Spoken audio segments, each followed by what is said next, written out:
Bonjour, je suis très heureux de vous retrouver sur ce plateau de House of Talent TV pour cette nouvelle émission de Partage ton français.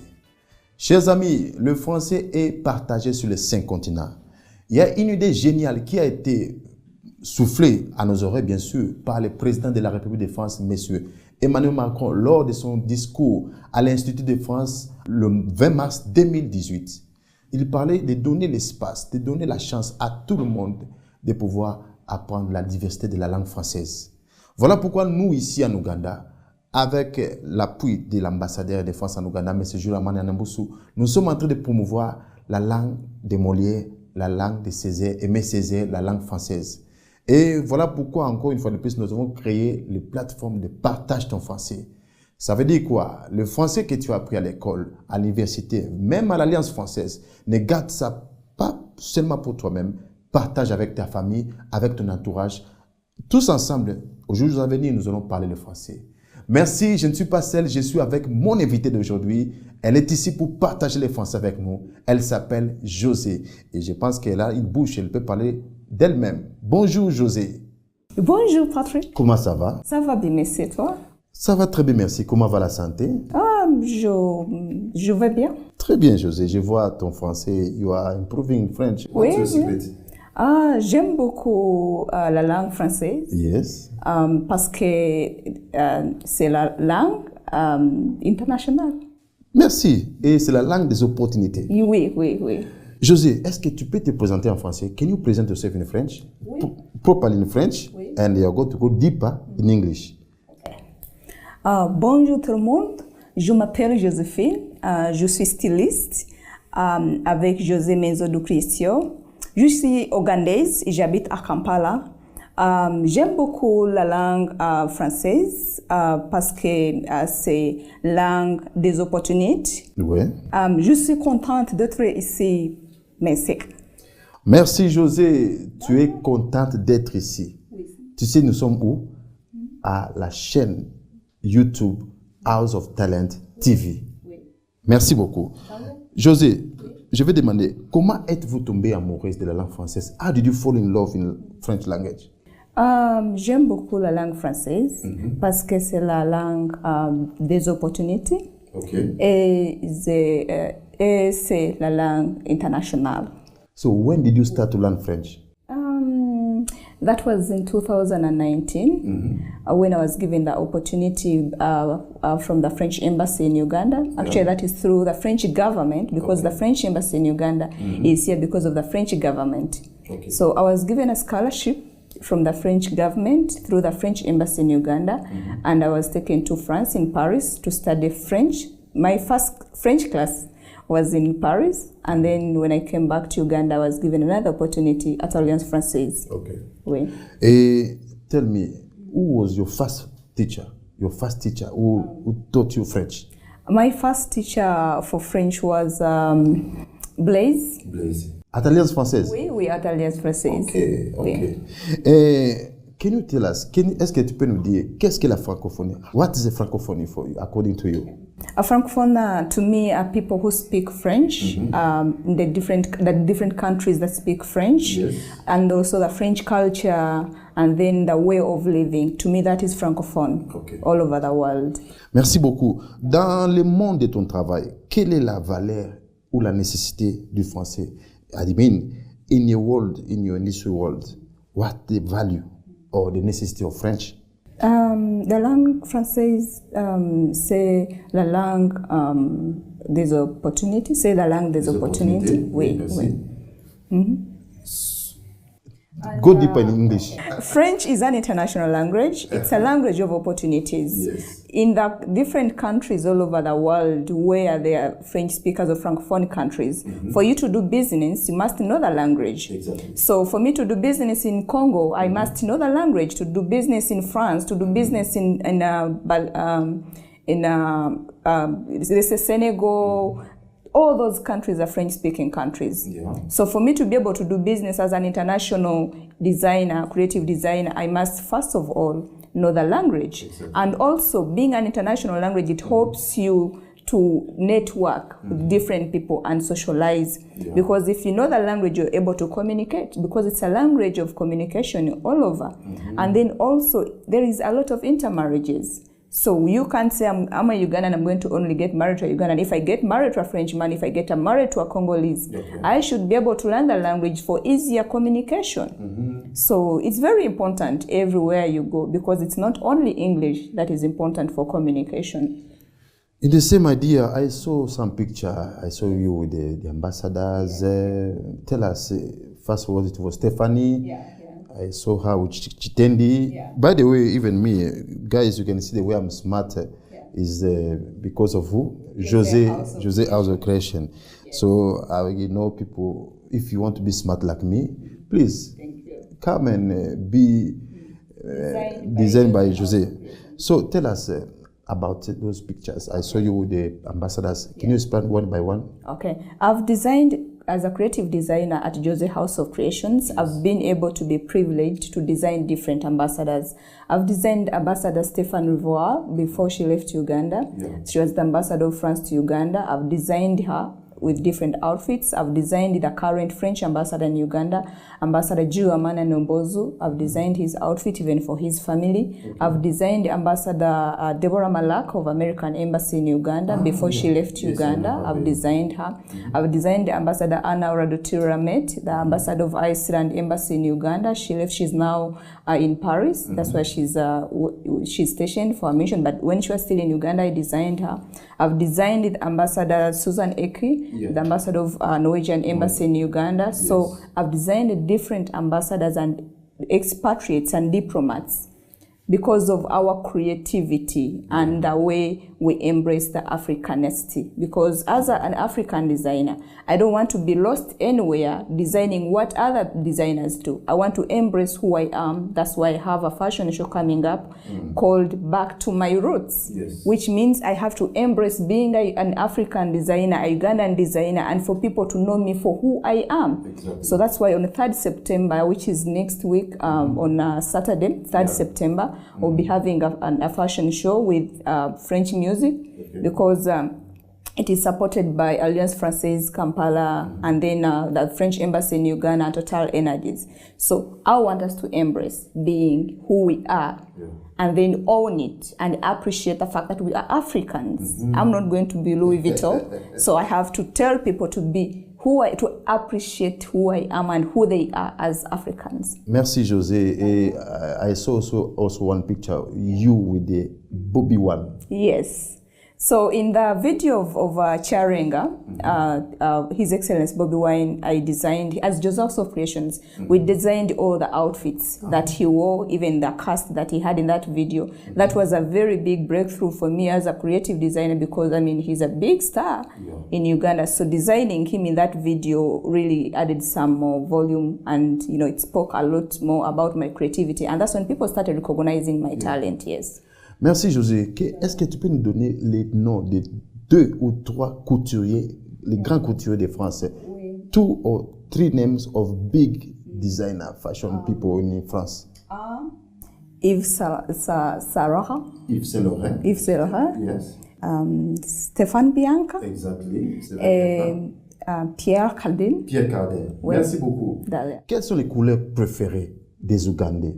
What the color, because the French people they like black and blue. So black and blue, I can say noir et bleu, parce que nous sommes en train de partager le français.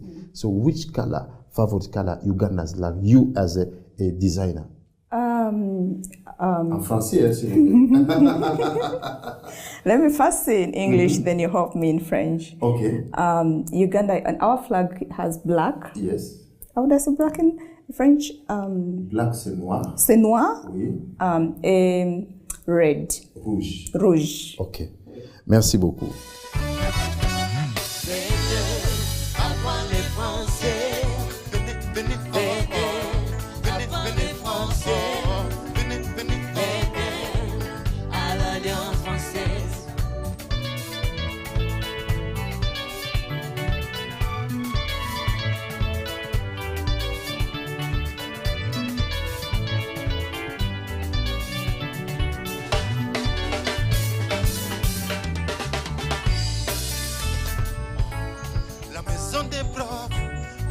français, oh, oh, oh. C'est l'Alliance française. La maison des profs, des Français, c'est l'Alliance française.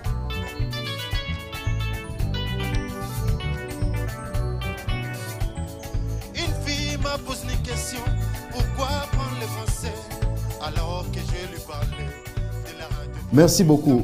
Josephine, what inspired you to join the fashion industry?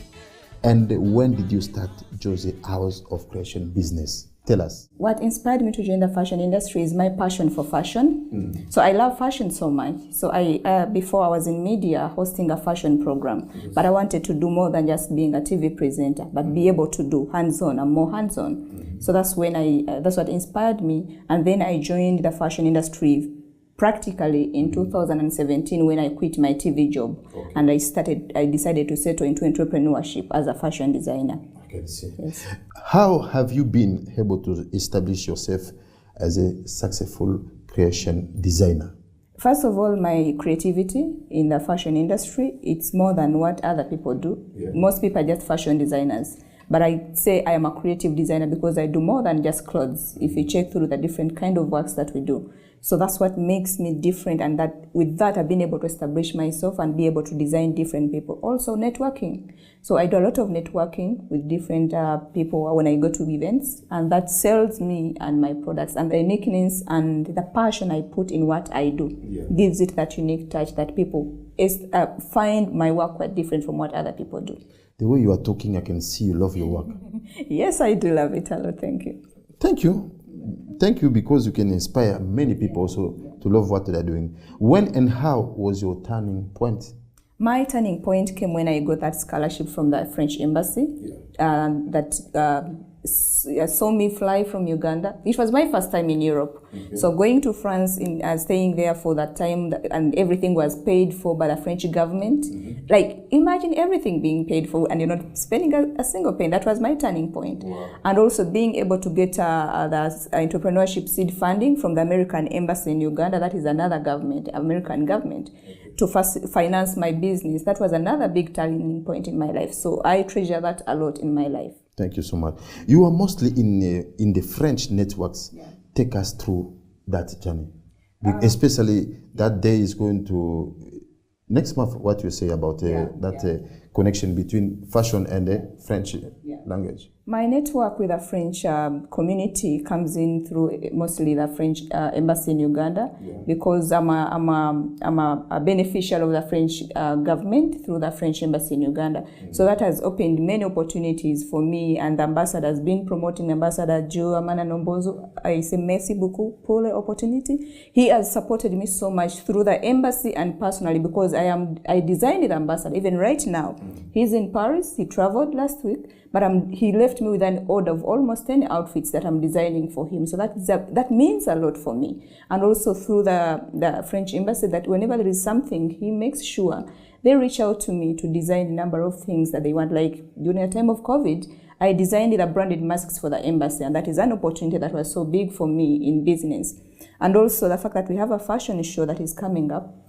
My passion for French and the French language has made me be able to get exposed to different opportunities. That's why we have a fashion show coming up on 3rd September at Alliance Francaise Kampala, which is themed back to my roots. So I want to embrace myself as a fashion designer who is an African. And also it goes ahead and says fashion meets French songs. So it's fashion, which is me as a Ugandan and an African designer, but then there is a French part whereby people are going to learn a bit more about French, not just coming for an ordinary fashion show. So I'm fusing the two together because of the love I have and the gratefulness I have for the French government for having promoted me, giving me the platform to be the designer I am today. Everyone is seeing Jose up here, but it's this government that has pushed me and promoted me and given me the opportunity.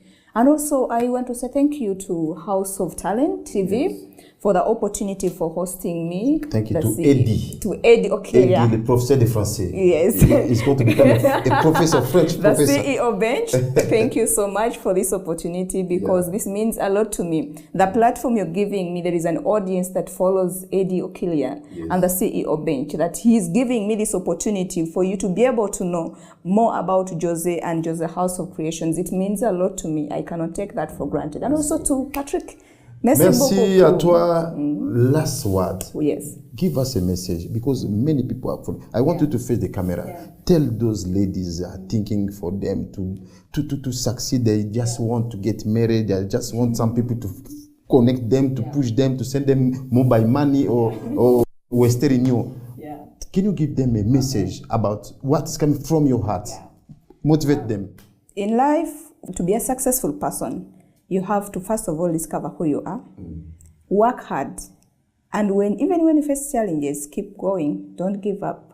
Everything good comes with challenges, and you have to be passionate about what you're doing. And there is a saying which says, if you're doing what you don't love, then you're wasting your time. Discover who you are, what do you love, give it your best shot, and you'll be successful. And also to everyone, I want to encourage every single Ugandan, every single person that is watching me, please go and learn French. It is an international language. Yes. It is a language of opportunities. And just like I am today, I've been able to get these opportunities because I have an international language, which is French.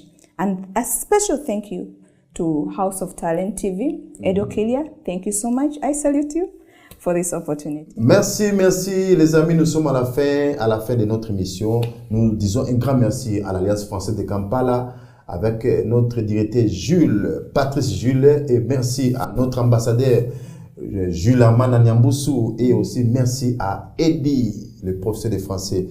He's the one who blessed us with this wonderful place for us to share French. Me and my guests, we are going to say together, partage ton français. Guys, send us your number. We are going to put you on our platform, WhatsApp. You are going to interact with people. You are going to practice your French. We are here to promote French in Uganda. Vive la francophonie en Uganda. Ciao.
It is the CEO Bench. My name is Eddie Okila, and welcome to House of Talent Television. This particular episode of the show brings you a man who has been in the hospitality business for a very long time. He's got a couple of nominations from all across Kampala and Uganda and many other places in East Africa, and says we want to see that guy. The first time I interacted with him was us trying to open the gyms in Kampala when the pandemic came and showed us a move.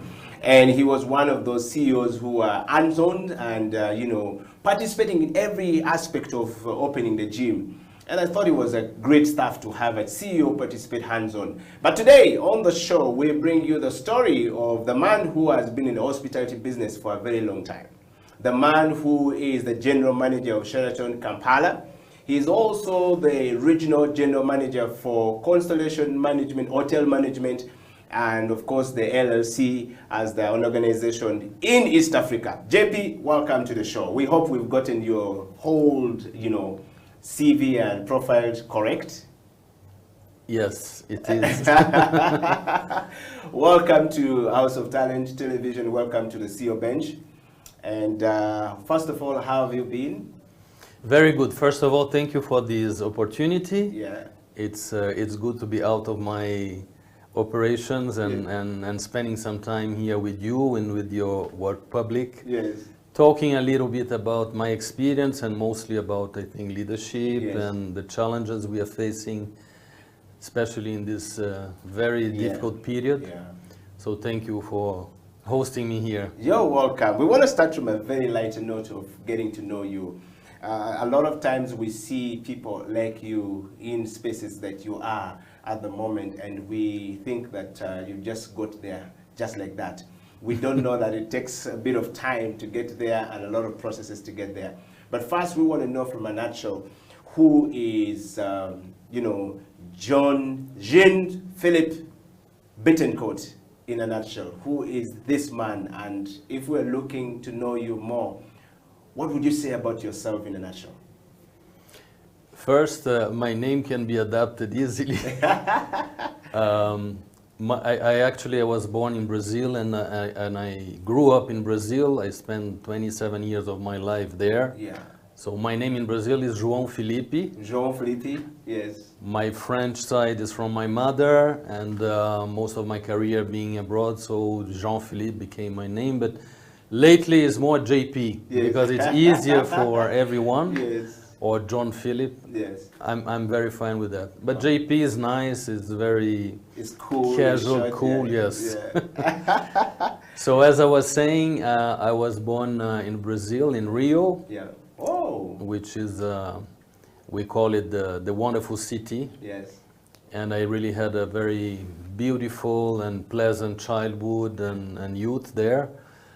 With my parents and my siblings. I have a brother and a sister. Yeah. And having two nationalities, at the same time we were brought with two cultures, and the desire, I would say the willingness to go abroad and living other experiences grew up with me and my brother and sister is the same. Yeah. And so I actually, in terms of career, the first target or the first choice for me was to become a diplomat. Wow. And when I finished my high school studies, I went to university and I started preparing for an important contest to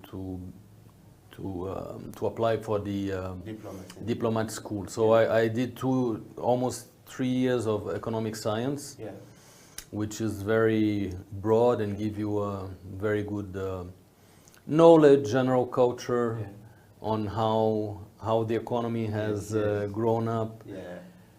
And at the same time that I was studying, I felt like I want to travel, I want to do things. So my parents, they could give us a very good life, but at the same time, they give us a lot of responsibility, and they say, you want to enjoy, you have to work.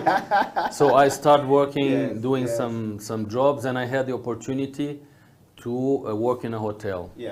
And that was one very beautiful hotel in Rio called Le Méridien, which by coincidence, it's one of the brands today that belongs to Marriott. Wow. It's under Marriott umbrella. Wow. So Le Méridien at the time was a company, a hotel company belonging to Air France, the French national carrier.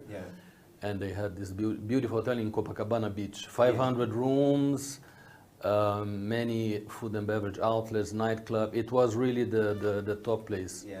So I did there first a kind of internship. I had the occasion to meet with the general manager through some acquaintances, and I would say that he was kind of my mentor somehow for my start, because he allowed me to do all this experience a little bit of different areas in hotel. And I really liked it so much. At the end, they liked me too. They offered me to stay, and I decided to stay. So that's just like that. The dream of becoming a diplomat died. Yeah, but you know, that's why I say to everyone, and I have so many friends that are in the diplomacy.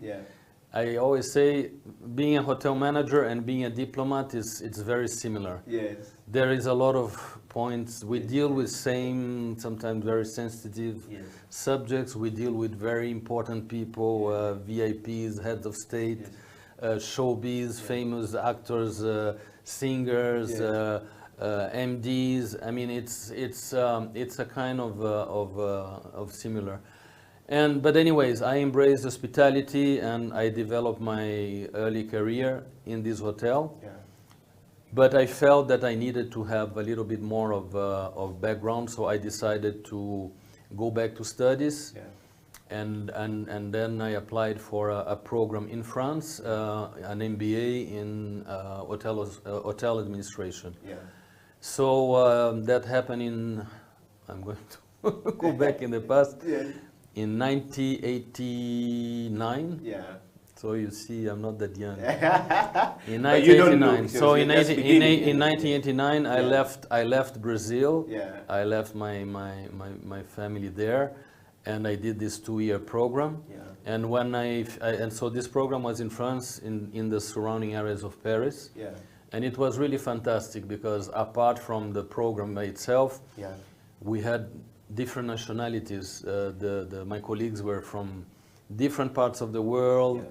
different experience, and that was really, in terms of exposure, exchanges, very, very rich.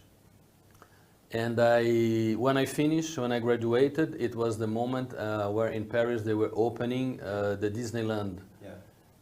It's about 40 minutes by subway from Paris. Yes. It was the first Disneyland in Europe, and so that was a fantastic experience because we opened, if I'm not wrong, on the 6th of April 1992, the theme park and 6 hotels that were managed by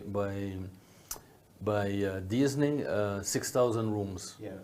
So I worked in the pre-opening, Yeah. and then we did the opening. It was very tough times, I would say.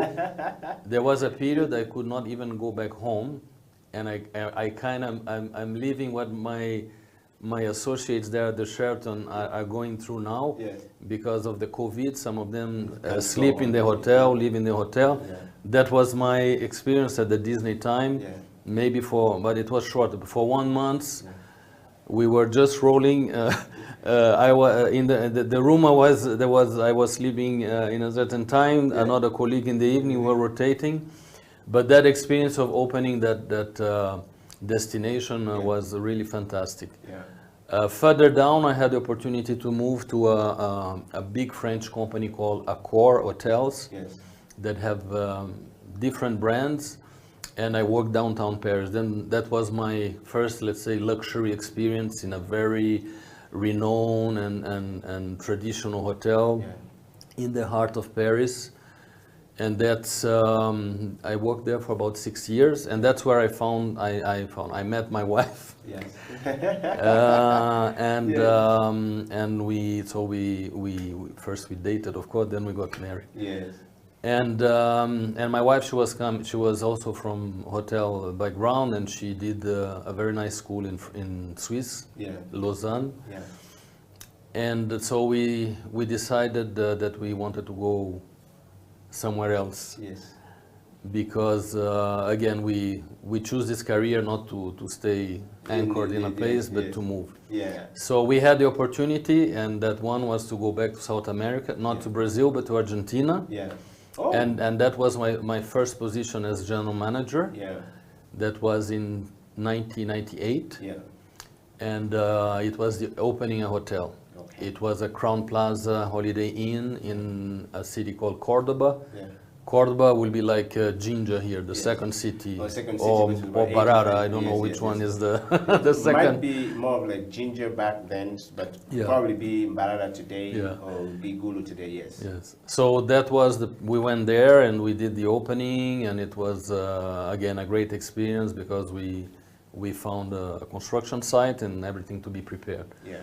And openings for people working in industry is really a very good experience. Yeah. You go through all sort of things, and you're starting things from scratch. Yeah. You have it's a big clean slate for you to bring your ideas and to explore your ideas. Yes. Then I had the chance to join back the French group called Accor in Brazil, in Sao Paulo, not in Rio. Sao Paulo is the economical capital of Brazil. It's the largest city, and it's a very vibrant city. Yes. And it was Sofitel São Paulo, so I went there again as a general manager, and that was also very exciting experience. It was a moment where like here in Kampala, that we are seeing so many new hotels opening. Yeah. That period there was a period that many of those big brands were developing projects, many hotels opening, so very competitive market. And from there, then it was a big jump, and I had really, with the same company, one of my former bosses, he got a position in the Middle East, in Dubai, as a director of operations, and he invited me to do the opening of a Sofitel in Dubai. Yeah. And at that time, this was in 2005, 2006, that's what all the world started hearing about Dubai, the Burj Al Arab, all these constructions going on, the city of the future. Yeah. And for me, it was like changing completely my world. Like I went there for a first visit and for interviews. Yeah. And wow, I was really fascinated to see all these projects going on. It was still Dubai was a construction site, nothing to do with what we see now. All these big towers, the Burj Al Arab, not the Burj Al Arab, the Burj Khalifa. The Burj Khalifa, yes. Everything was under construction, the big malls. So I moved there, and the hotel I opened, the first one, was called Sofitel the Palace. Yes. Was just in front of where the Burj Khalifa, the tallest tower in the world, is. Yes. So again, opening a hotel in the Emirates, it's really something, because again, you work with people from all different parts of the world. You recruit people from different countries, different destinations. Yeah. And so I lived in the Emirates about 10 years, and in 3 different projects. Yes. And all of them were openings, or there was the last hotel I worked was a fully refurbishment and a rebranding. Yes. So the first was in Dubai, the second was in Abu Dhabi, and the last one was back to Dubai. Wow.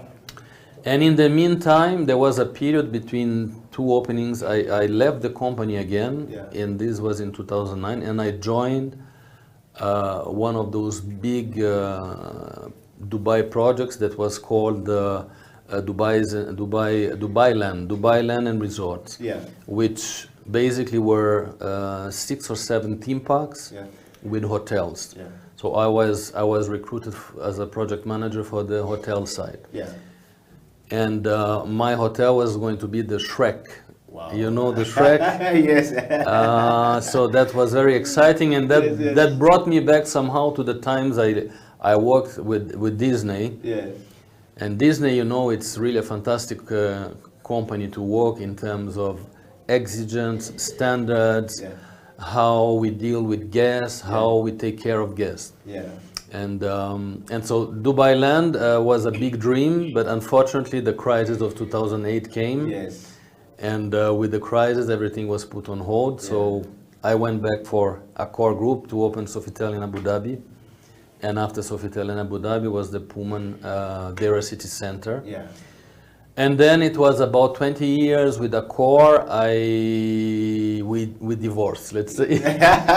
We split apart. Things have changed in the company. These are things also that leaders must know. Which is what we're going to talk about at some point. There is a moment that you join. There are moments that things goes well, and there are moments that things might not be at your level of expectations. Things change. So you need to know the moment when to step out and look for something else. And that's something else that came shortly after, was this beautiful adventure I'm living to work in Eastern Africa. Wow. And that's the foray into the Eastern Africa as well. Eastern Africa, and also working for Sheraton, because I really I'm very glad that opportunity came. Working for such a famous and traditional in the hospitality brand. Is 8 years of existence, present all over the world. And so I started by a very tiny country in Africa called Djibouti. Yes, I know Djibouti. Yes, so I went there, and it was I mean, moving from Dubai there was a big change of environment, cultural and environmental shock and everything. Yes. But I think I have a great power of adaptation. Oh, yeah. And that's very important in not only in hospitality. I think for everyone, we need to be ready for things are changing so fast, and things are so unstable that we need to be prepared. Wow. So that was a big change. It was, I was coming from that environment where in Dubai everything is possible. You just click your fingers and you get things done. Yeah. You have resources. I went to a total different reality. Yes. But I would say that I joined back a certain reality of life, and this is one of the things that for me are important, is the humanity we carry with us. Yeah. And working there was I mean, apart from the change of environment, working there was really tough. The Djiboutians are very difficult people. Yes. I compare very often them with Ugandans. Yes. Ugandans are sweet, very easygoing people. Yeah. In Djibouti, you really have to fight a lot to be accepted, and that they get the trust working with you. Yeah. And anyway, the hotel had a very difficult history. I replaced a GM that was almost kicked out of the country, so the climate in the hotel was really very bad. Wow. And I think that's one of the achievements there, that I managed to gain their trust and to put things back on track. On track. Yes. And so I really enjoyed. And actually the Sheraton Djibouti and Sheraton Kampala and Sheraton in Addis Ababa belongs to the same owner. Yeah. And we are franchise hotel. So I work with Sheraton, but I work for the owning company. Yeah. And Which the owning is the Constellation the owning Hotel company Management. entity that manages this hotel is called Constellation Hospitality Group. Yeah. So I came first time to Kampala for a meeting. I think it was budget presentations or board meeting. I don't recall. Yeah. That was maybe in 2015 or 14. Yeah. 14 maybe. Yeah. And immediately I loved the country. The moment I step into the airport, Entebbe, and Entebbe is a magic world. You know all the stories about Entebbe. When I was young, in Brazil we used to see Idi Amin on TV and all things. And for me, Ugandan was, as for a lot of people, was about Idi Amin at the time. But when I joined the company, I started hearing about Uganda, all the beautiful things in Uganda. So I immediately was attracted to come, and that there was that occasion, and people were very, very welcoming, and I took advantage of the few days I was here. I went to visit Jinja, the source of the Nile. And I had in mind, like, one day, if there is an opportunity, if they propose me, I would like to go to Kampala. And that happened maybe 1 or 2 years after. I don't remember exactly. But when my predecessor left, that was in end of 2015. So I was offered the position, and so I came. Wow! And I was supposed to stay 2 years, then again 2 years, and then I think the chemistry is good, and then of course the COVID crisis came, and these are times that for the owners I think it was very important to have someone that they really trust, and that could face the challenges that we've been facing for almost 1.5 years or almost 2 years. Almost going to 2 years now. And also the trust of the brand, because since Sheraton was taken over by Marriott, Marriott is a really fantastic group that gives a lot of support, and they don't make difference between the hotels they manage directly and the hotels who are franchised. It means that we So have bridge the gap we and have like you much said. more access to Yes. information, to training. We have people that regularly check on you. We have a lot of most of the things are done online through webinars and online sessions. The counterpart is that Marriott also put the bar higher, and we have really to make sure that we achieve certain targets. Mostly is the targets related to guest satisfaction. We have to make sure that whoever stays in the hotel rated us highly. yes, that's very important. Based on the experience of staying in the hotel. So so that's where I am here. I'm happy to be in Kampala, in Uganda, and I hope that I'll stay longer. I think that it's a good thing. No, it's a good thing. Yes. Yeah, JP, this is really good story and a good journey coming from there. I've enjoyed your journey from growing up in Rio de Janeiro in Brazil to France, and then to Abu Dhabi, and the changes in between there that has happened.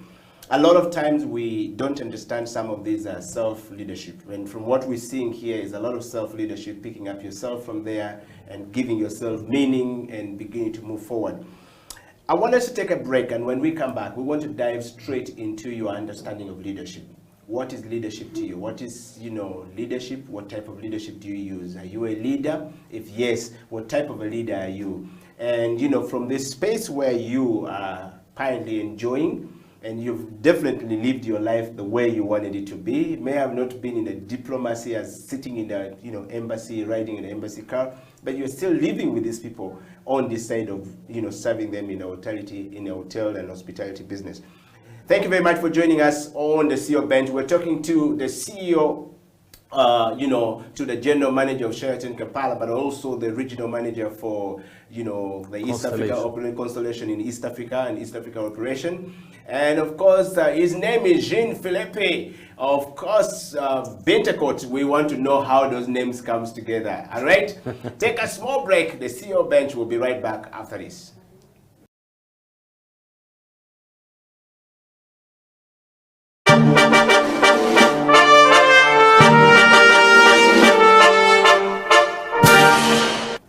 How did you, as a child, if you visibly remember, what did you want to be in life?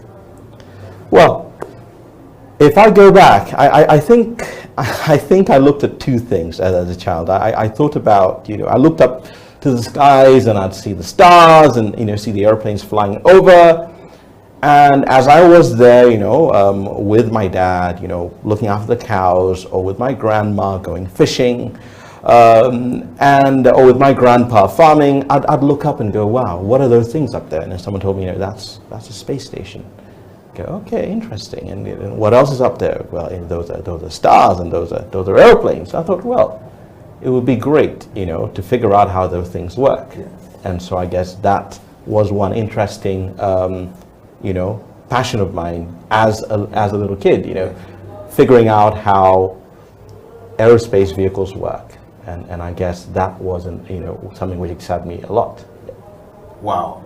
You said the two things. So how did you end up there? You were fishing with your grandmother, you mentioned, and farming with your father, and grazing with your grandfather. Why were you not able to pick one of these from these, three different distinct people, and then you ended up in the things that are up in the sky with all this interest? What was the motivation like? Was somebody an aerospace engineer? Was somebody thinking about the things up, or it just came to you? It's, back then, we didn't have Wi-Fi. We didn't have mobile phones. We didn't even have phones, yes. Or television. We just had nature, and that was great, And we had stories around the campfire, around the hearth every evening. Yeah. We'd sit down and talk to each other. We lived quite close to national parks, so every now and again a lion would hop over and grab a cow and go and have supper as well. So we shared with the lion. So it was being at one with nature. But what was important in all that was allowing one's mind to imagine, allowing one's mind to run, to fly, to really go as far as one's mind could possibly go. Yeah. And if I think of looking at things from the space going down, I could still look down and figure out what's going on, on the fishing side. I could look at what's going on the farming side. I could look at what's going on the grazing side, because when you're up there, you can see everything. Yeah. But it also helps you appreciate how special the earth is. Yeah. And yeah, so I'm most grateful for that natural environment, that any kid in a rural village in Uganda or any other part of Africa right now has that, where you see every star.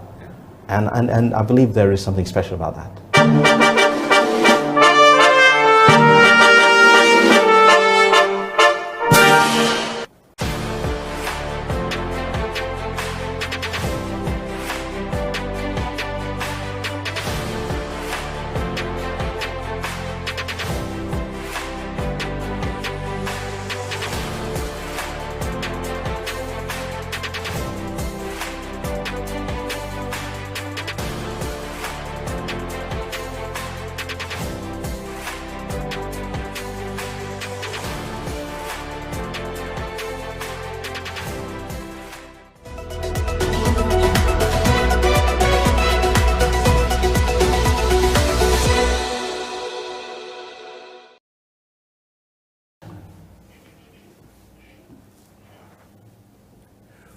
Welcome back from that break. This is CEO Bench. My name is Eddie Okila, and of course you're tuned into the House of Talent Television live on Facebook, on YouTube, and as well on our website, www.houseoftalentuganda or www.houseoftalentug.com, and you'll definitely be at home.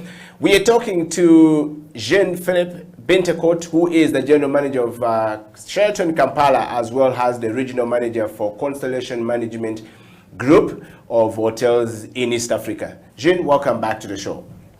I want to take you straight to a very interesting part. I have enjoyed the journey of knowing who you are and, the journey of getting into that hotel. I wanted to dig deep a little bit about leadership.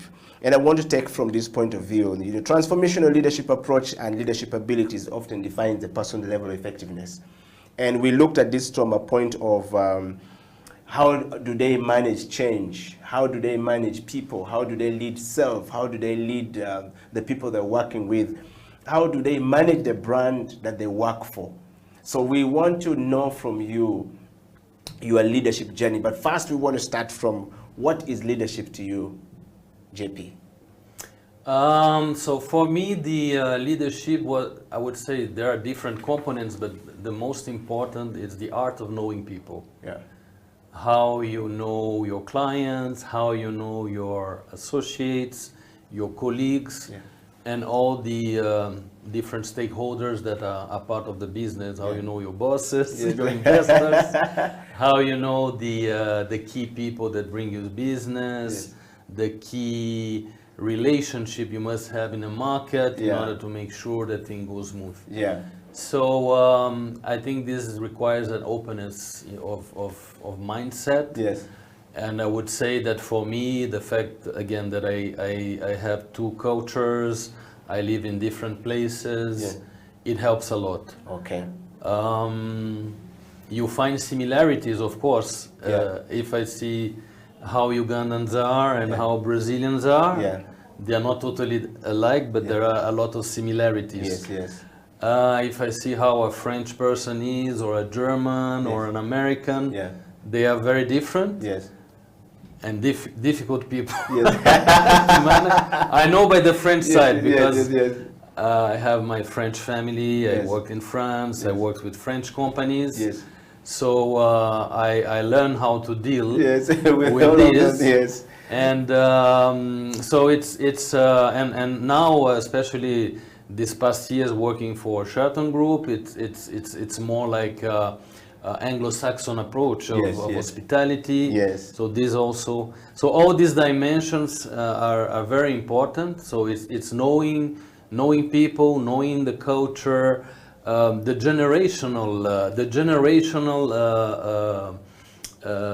different generations you deal with. It's a very important. Yeah. It became more and more because the gap between generations have changed. Yeah. I would say, or I mean, people that analyze the market trends, Yes. how things go. Before, a generation gap will be 10 years. Yes, yeah. Now it's shorter. Yeah. It's, I don't know, maybe it's 5 years. I 5 don't have it in mind, but it's something It's about close 3 to to that. 5 years, 10 years, yeah. And but this is a beauty also, how to deal with the young generations, Yeah. because they are so different from you in many aspects, and they are the ones who are going to lead the world tomorrow. Yes. So you cannot ignore that they have their way of thinking, their way of working.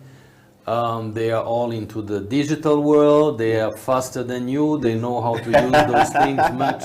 They have that power of capturing. Yes. In my life, I started using computer. I was already working in that, Yes, at yes, that hotel, yes. Le Meridian. Yes. When I joined Meridian Hotel, Is when you started we using worked computer. manually. Yes. We Wow. were counting reservations, counting room nights to make forecast. Then the not the digital but the computerized system Came in, yes. So that's where I started using computers. Wow. When I did my MBA, I had the first Macintosh, Yes. which was the initial one. You know that Apple Yes, yes, yes. Apple one. The Apple one, Yeah. yes, which was this huge. That yes, yes, box yes, yes. and very small screen. Yes. And when you know now, With the concave screen, yes, when you yes. explain those things to the young, Yes. so you see things have changed Yes. a lot, Yeah. so fast, and so you have to catch up with that. Yeah. with So the it's time. part about. It's also a question. The other key component of leadership is yes. about the change. Yes. You have to change. If Yeah. you stay in the past, if Yeah. you stay behind, you you are done. Yeah. So I think this is also one very important component. Wow. And knowing people is understanding them. Yeah. It's you have to try to put yourself on people's shoes. That's a very important concept. Yes. And sometimes I deal with situations that can be related to a guest, an account, or an associate of mine. Yeah. I need to try to understand why that person is behaving like that. Yeah. What is behind his attitude or the way he's performing. Yeah. And I wouldn't say that, I cannot say I am not perfect on that, but at least I take that very much into consideration on my daily work, how to try to understand people. Yeah. Wow. JP, you mentioned something very important when you were talking. You talked about change and managing change as a leader. As a leader, at what point do you realize that you are now a leader when growing up? That you realize I'm now a leader and I need to start understanding people more? Because you said you spend a lot more time understanding people as part of your day than, you know, dealing with people. Because if you understand them well, then you will be able to deal with them the best way possible. So at what point did you realize that you were becoming a leader, when you can talk about self-leadership? And what is self-leadership for you? I would say that I always took things in a very responsible way. And when you take responsibility, automatically you start taking some kind of leadership on projects that you do. And I would say, from my first job in that hotel in Rio, I start taking responsibilities, and I also like to train people. And I think training, developing people was always something that I like to do. Until today. I would say that one of my best rewards is when I see someone from the ground, young and without too much experience, then we can see that person growing and developing his skills and moving to his career, and showing him a vision, a possibility of him becoming also a great leader. So I think these are the components that I wouldn't say that I thought, I know I am a leader. I think that came naturally somehow, and there was appreciation from my bosses that also say, this guy is doing well with job, we need him in that position. Because leader also is about, you need to fit in a certain position, you need to take that responsibility and deliver what is assigned to you. there is also important components about integrity, and this is how people trust you, what you're doing. And for me, it was always very important that people trust on me. And sometimes, unfortunately, I didn't have such good bosses. You know that movie, there is a movie called Horrible Boss. Horrible Boss, yes. I think we all go sometimes through that. I hope I'm not a horrible boss. Yes. I mean, you cannot please everyone, but I know that I had some horrible bosses that really put me down, undermined me, but I always manage rebounding and finding in the bottom of myself my strength to say I'm not so bad. I'm sure I'm doing good things. But then it's communication is also one of the key factors in leadership. How you communicate, how you make sure people understand your vision, where you want to go through. And this is a challenge I have every day. But it's a human challenge. And then also because there are gaps in terms of background, of culture. We, like for me, English is not my first language, so sometimes I might use, I don't know, different language. a certain way of speaking that people might not understand exactly what I mean. So communication barriers can be one of the factors that disturbs a lot in your daily leadership. But it's always good to find a moment and talk with people and see, is there a problem? Is that something that I did wrong? Is that something that I could be clear? And this is a challenge that I see between my people from my team, with the people who are there executing the job. Sometimes the message as a leader takes some time to get to that level. So I try to have a direct relationship with everyone. I don't like creating too much barriers. I am the super boss. My office, nobody comes in. I mean, if I am available, please come to talk to me. And I try a lot to be on the floor, on the ground, walking around, talking with people. I don't like to be perceived as a difficult person to reach, because I don't have any pretension to be. So my people, they know, but sometimes they are still shy. There is something about the Ugandan culture, which is this respect of the authority of the elder, that I try to break a little bit, because I say, I'm a human as you. I went through your age. I went through a lot of things. I went through, so feel free to share. Whatever you have, And so this is again the communication, those different levels. It's something that we have to be much more easy nowadays. You know, in order to make things happen, in order to make sure that people federate to a project, a strategy. You cannot have too much, because things goes too fast. We cannot complicate things. I want to talk to you, JP, very slightly about that part. Leadership in hotel management. The hotel management in the African continent, not most of them have gotten some of these key elements that you're talking about. I have been to quite a number of countries in Africa. I'm privileged to come from a very humble background, and God has been good to me too. There are 54 countries in Africa, and I am happy that I have been to at least 34 of them in many of these cities. My father was not able to achieve that. My mother was not able to achieve that. But sports took me there, and some of them, the leadership, training took me there. So I interact with so many of these people in some of these places, and I realize that when you go to Europe and you come back to Africa, you see a completely different mindset altogether. Let's talk about leadership at the hotel management. Having arrived in East Africa, like you said, when you went to the first place in Djibouti, it was a complete different turnaround altogether. Going to Dubai, which was just a construction site before, or a construction city before it became a real city of itself, and then coming from Europe.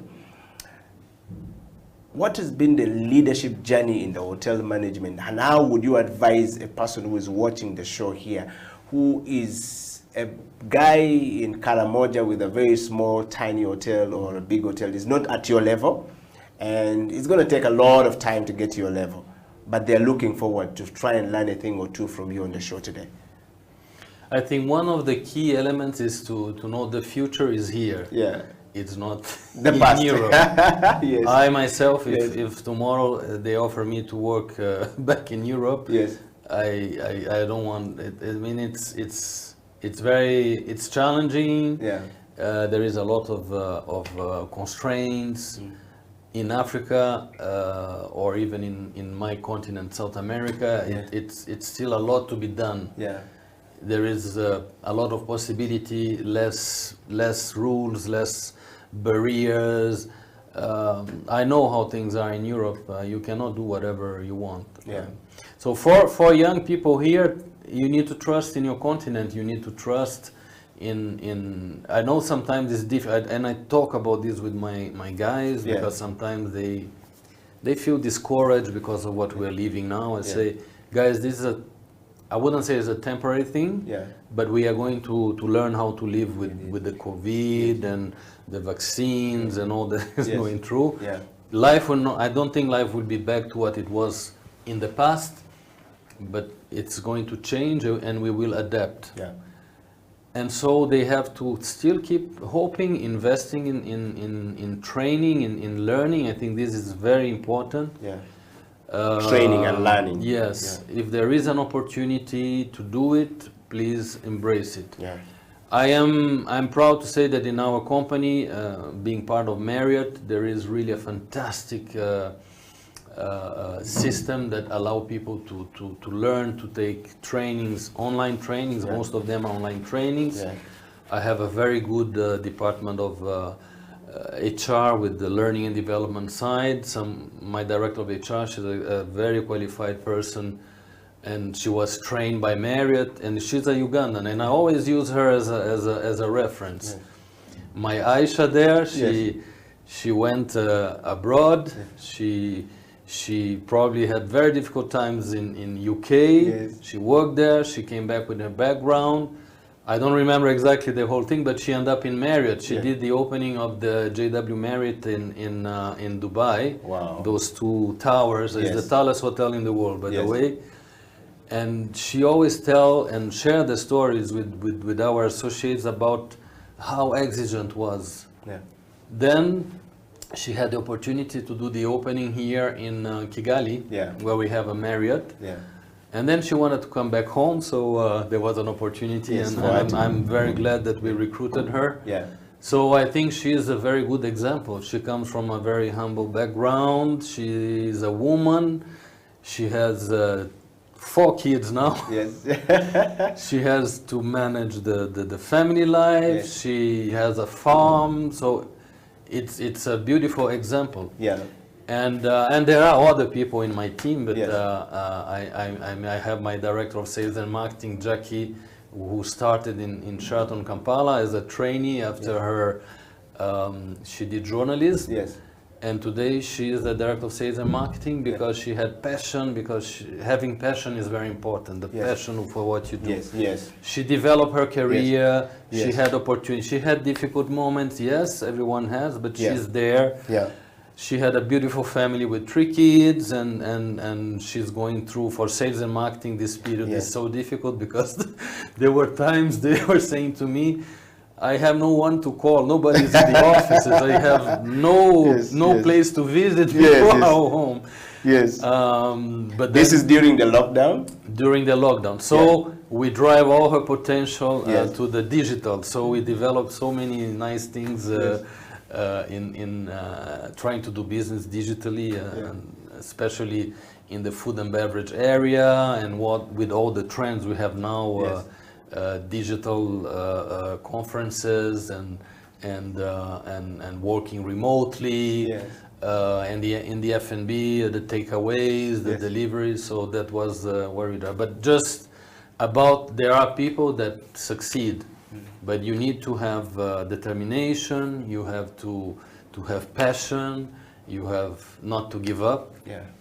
And find someone that can mentor you and guide you. I think that's very important because there is that moment always when people feel down that is someone that can give you a boost. Yes.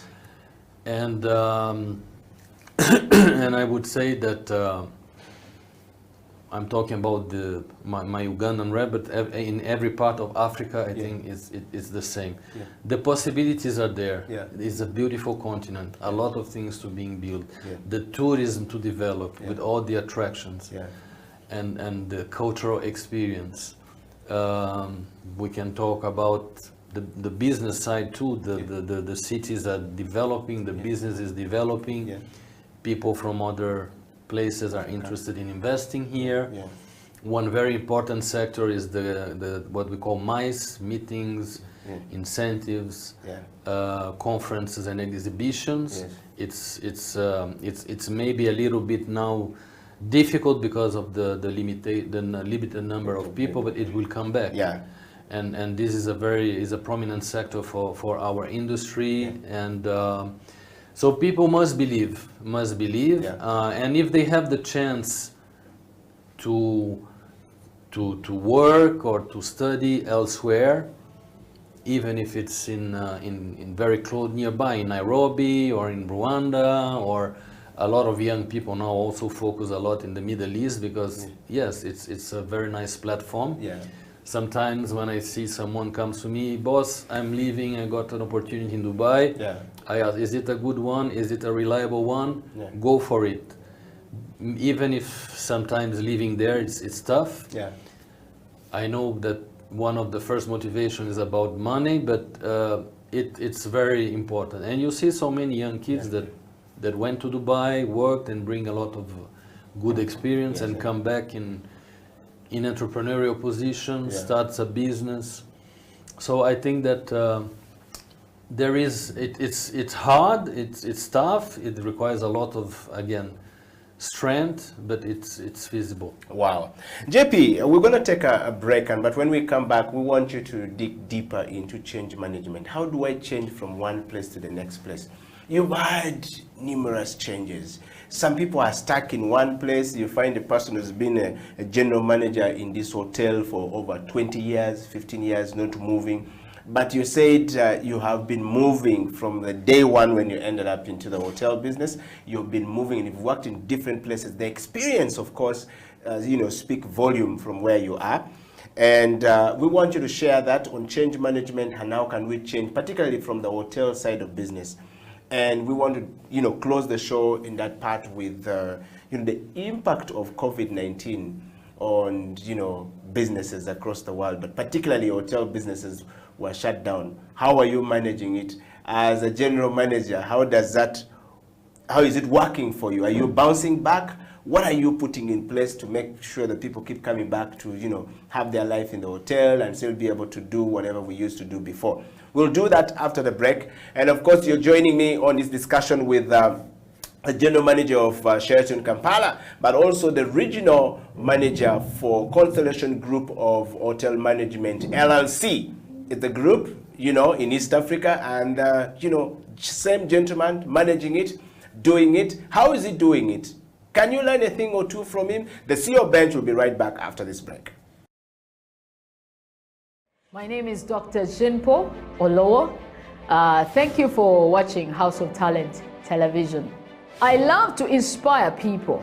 I love to talk about my experiences and how God has been able to use me in the different exposures. And through the leadership, through change management and transformation, I've been able to do a couple of things in my life. Now, are you a kind of person who is tired of your status quo? Do you want your situation to change? Are you tired of what is going on in your life? Change is a fact of life. We've all been through experiences in the last couple of months that have taken us to a place where we need to do something about our lives. We need to change whatever is going on. So if you have not piled up investment for yourself, you need to do that. If you've not done businesses to hold your family in future, you need to do that. Are you thinking of full-time employment? You need to be thinking about your life after employment or your business in the next couple of years. So if you want us to chat, if you want us to talk about this, please get in touch with us at SEAL Uganda on number 0772443085, or check our website www.sealuganda.com. or on all the social media handles. You can hook me up on Facebook, that is Jinpo Olowo, on Instagram, Jinpo Olowo, and on Twitter and LinkedIn. Then we can chat a way forward with you. We can help you, we can coach you, we can walk with you this journey of financial freedom. Thank you.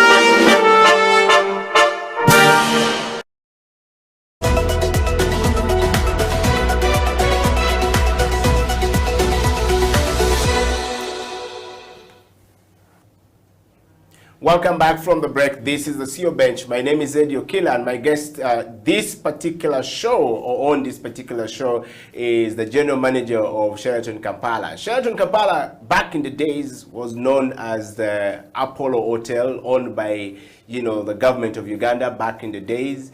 And later on, management changed hands when privatization came in. And JP is the man at the helm of leadership at Sheraton Kampala, but also managing other, hotels across East Africa as the general manager for Constellation Hotel Management LLC. JP, welcome back to the show. We will maintain the JP for, for everyone. Yes. But the real name is actually Jean-Philippe Bittencourt, and let's talk about the name first of all. The name sounds nice. I love your name, Bittencourt. What does it mean? In Africa, we have names and the meanings behind the names given. Yeah, there is a Bittencourt is an old name. It's my father's name. My father was Brazilian, 100%. Yes. But Bittencourt has a French origin. Yeah. And it's a name from the north of France at the time of what they call the Middle Age. Yes.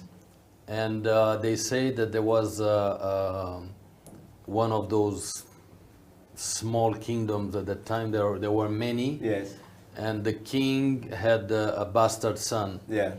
And so this bastard son, they used to call him Bête en cour. Yeah, Bête en cour. Yeah, cour means court. Yes.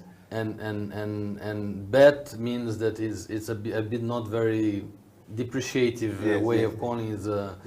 It's a bastard son. Yeah, so yeah. It was like the bastard in court. Yeah. So Bittencourt becomes the name. And this name, at the time of the big discoveries, somehow came through the Canarian Islands, which are in the middle of Atlantic Ocean. Yeah. So you find Bittencourt people, Spanish. Yeah.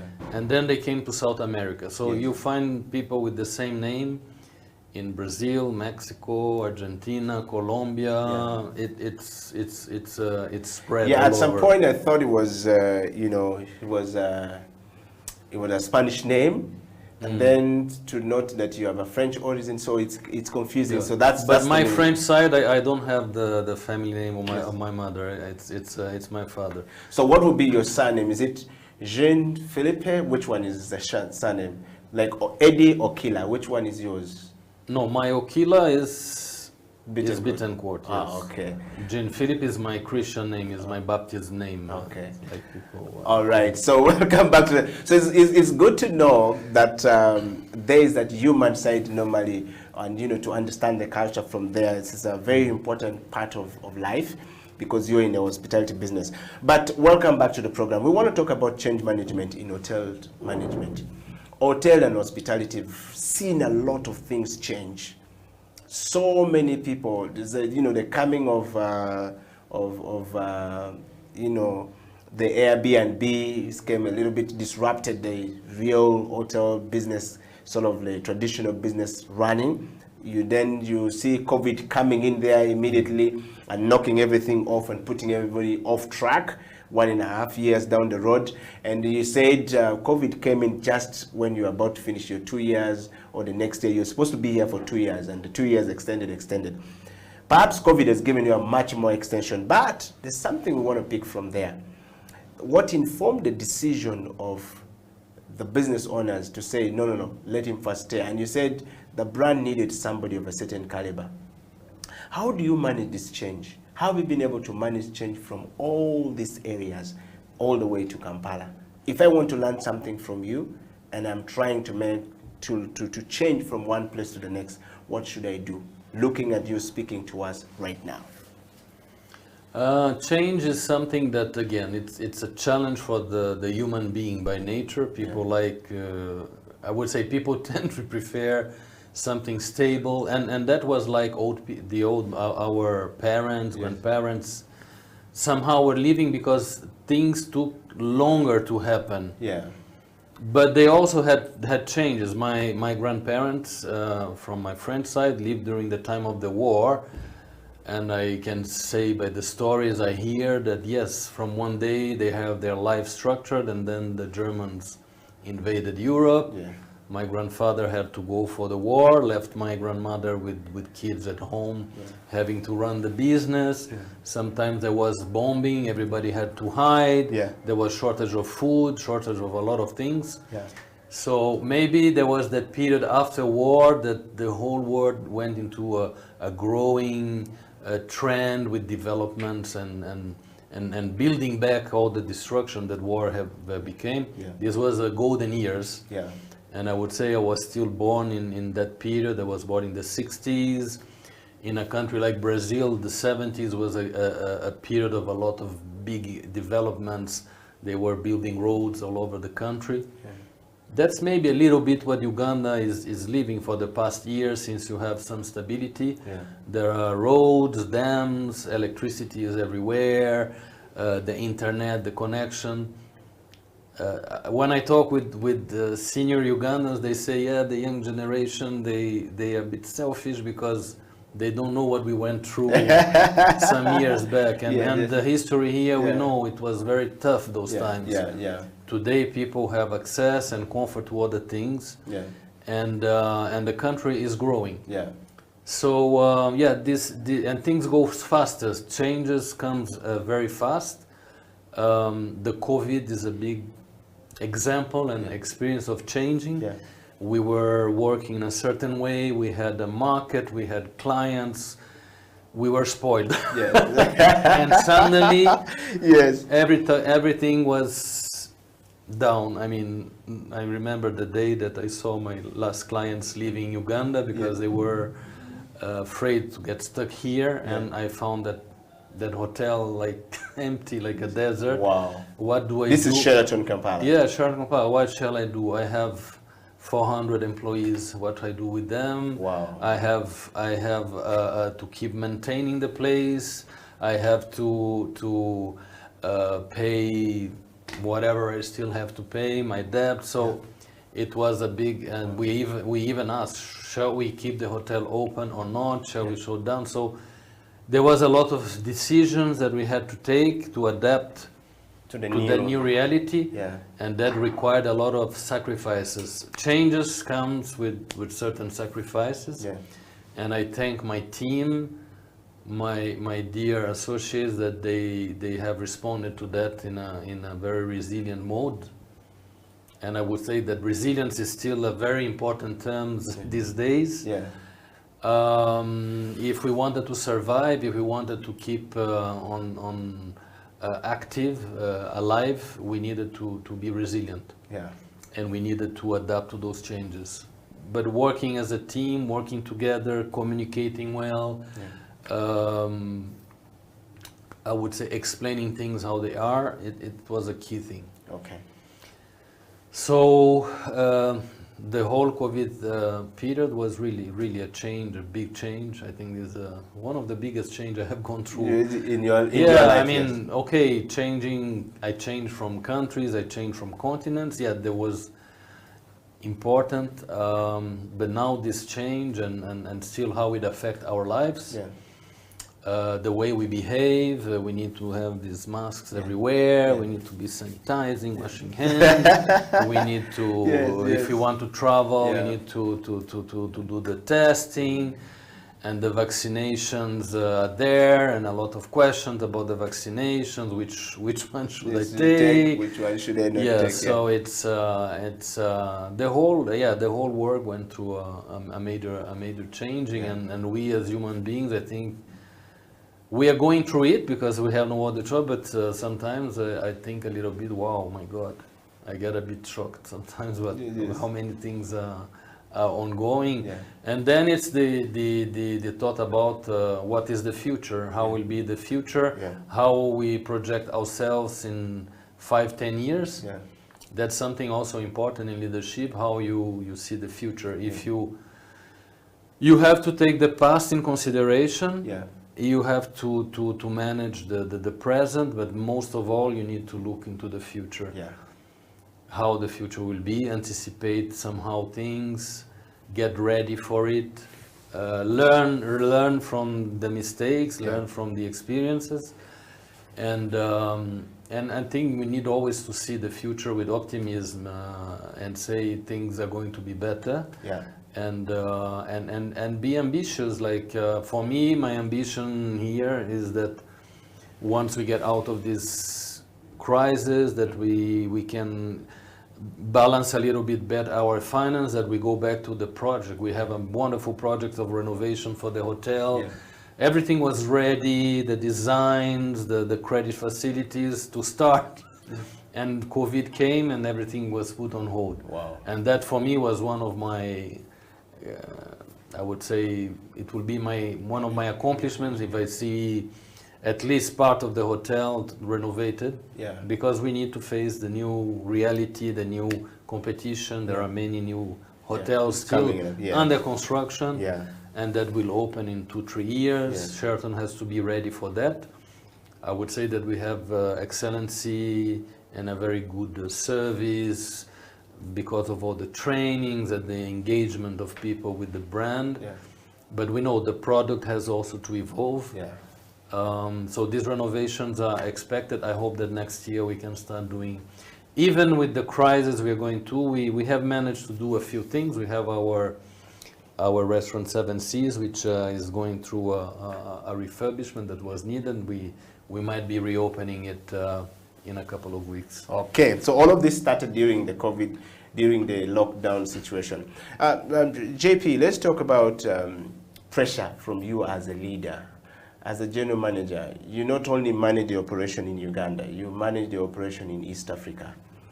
I mean, Uganda was one of those places that received high amount of pressure when we went into a lockdown. What happened to the other operation? How were you able to pull through from those other operations and the challenges that the operations came with during this COVID? How were you able to manage it? Yeah, each property from the group went through the same challenges, but each market, of course, is different and recovers in a different pace.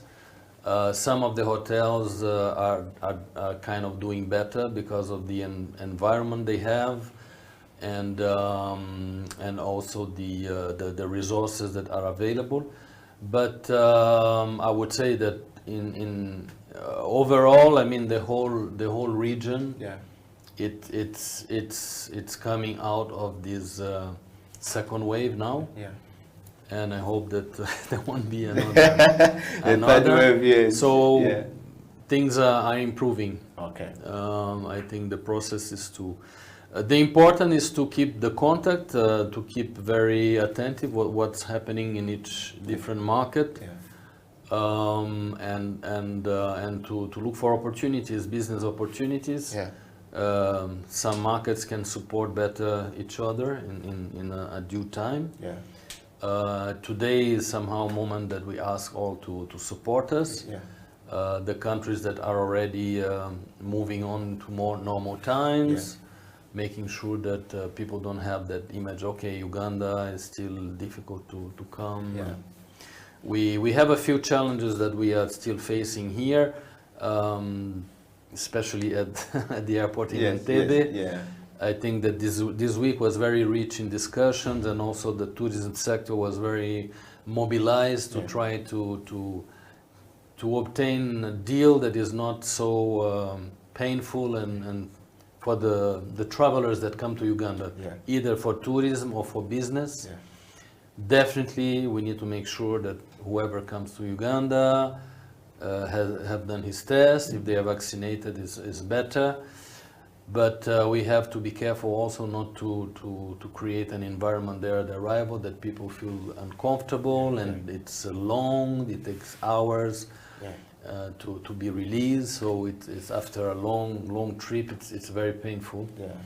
So I think that things are getting to a more balance. And we will be hearing about it. There is already a release that came yesterday from Civil Aviation, which was a bit of an outcome of all these discussions. I believe also that some key people have spoken directly with the president, because we need really to keep Uganda as a friendly country to come, and that people don't start the experience in with a lot of frustration at the airport. That's a very key thing. Okay, and as we wind up, JP, we want to just talk about, we've touched many of these areas, but I want to talk to you from the transformational part of it. You've talked about Sheraton transforming, going through the renovation, but there is a transformation that the hotel business brings to life and to very many other people. Wherever we have such facilities or such investment, people's lives change. You mentioned on the show a bit earlier that you have about 400 and plus people working for Sheraton.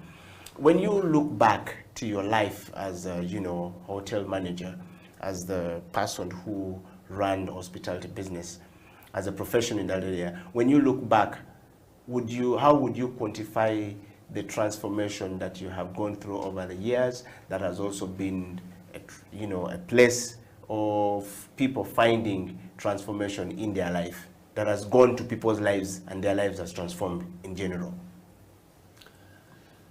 Definitely, each of the experience that I went through added something to me as a professional, but also as a person. I say that we cannot never consider for granted that we know everything, we learn everything. We are always learning something new when we move from a place to another, or when we go through different situations. And that's how I feel. For me, every day is a new day. Every day is an opportunity to transform, to learn something.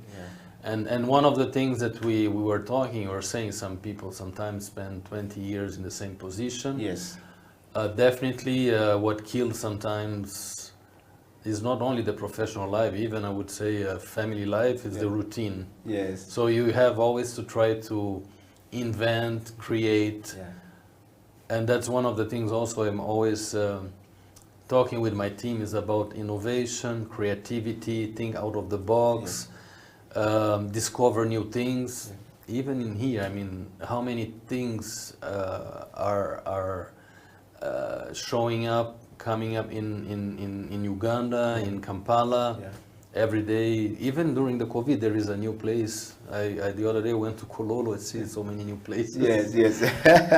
Some are closing down because they have their cycle, but others are coming with new concepts. So we have, it's not because we are Sheraton, an international brand, that we don't have to learn with others.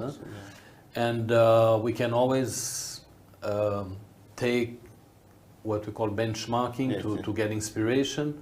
But then it's important that we create it on our own way. So this spirit of innovation, creativity, it's also very important. And it's part of the transformation process. And that's something that I try also to incorporate, because this gives you motivation. It's not like every day is the same thing. Of course that you always will have those routines that you cannot escape from. I have always my moments. I have to sign payment. Now I sign lesser, but I authorize online. I have my guys there sometimes chasing me. Oh, boss, you have to authorize this, and that. And I say, okay, I will. But my priority is being with the guests. It's trying to find new things, you know. But yes, you have those routines that you have to go through. Yeah. But it's important to give some times also for that funny side of of you. If you know, when we talk about passion, and it's also, you need to feel the pleasure of what you do. Yes. If you do something that you don't like, if you do something because you're obliged to, I know it's not everyone that has this privilege, and some people, that's what they get and they have to do it.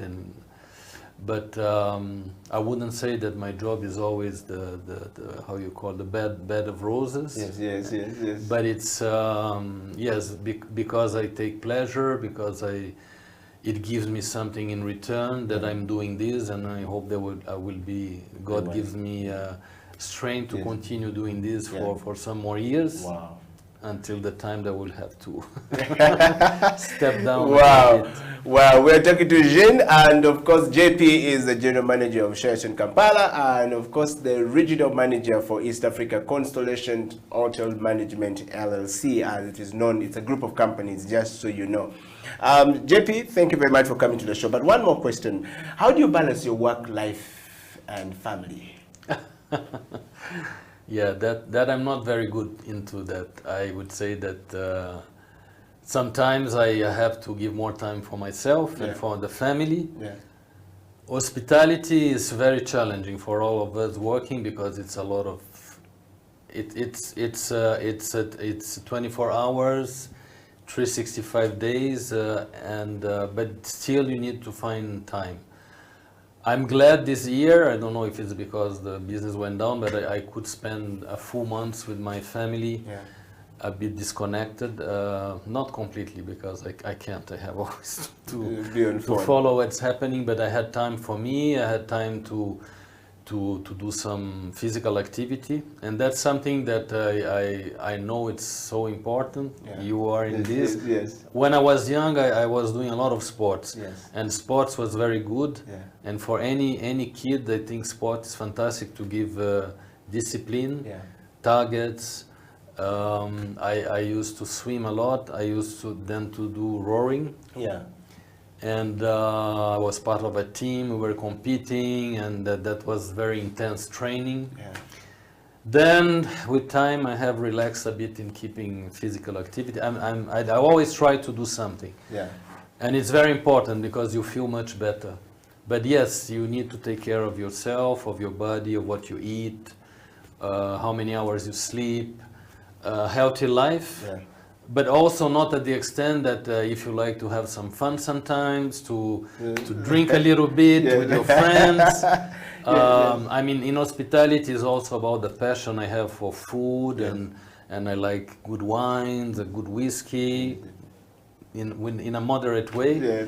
But it's about this too. Family life, it's sometimes a bit complex. When you are working as an expatriate, the family is a bit spread all over. But we have good moments. We have qualitative moments. And fortunately, we have WhatsApp, Telegram, all those needed today. You can at any time reach someone and spend some time with them and talk. But yes, balancing life is. I'm not very good on that. I'm not a very good example, but I'm trying. Okay. My HR, if she's listening to that, she might be laughing. Yes, and finally, your wife also works in you said your wife has a background in the hotel management. She does do the same thing. Are you guys in the same company? How do you manage to marry a person within the same area where you work, and still continue with the family to this level? I mean, what's work balancing these things? Because sometimes it's not very easy for people who are in the hospitality business.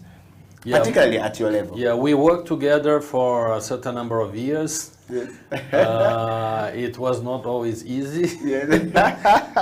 Then we were working in the same company, but with different assignments. That was okay. And when I came to Africa, she had a very good job offer there in the Middle East. Yeah.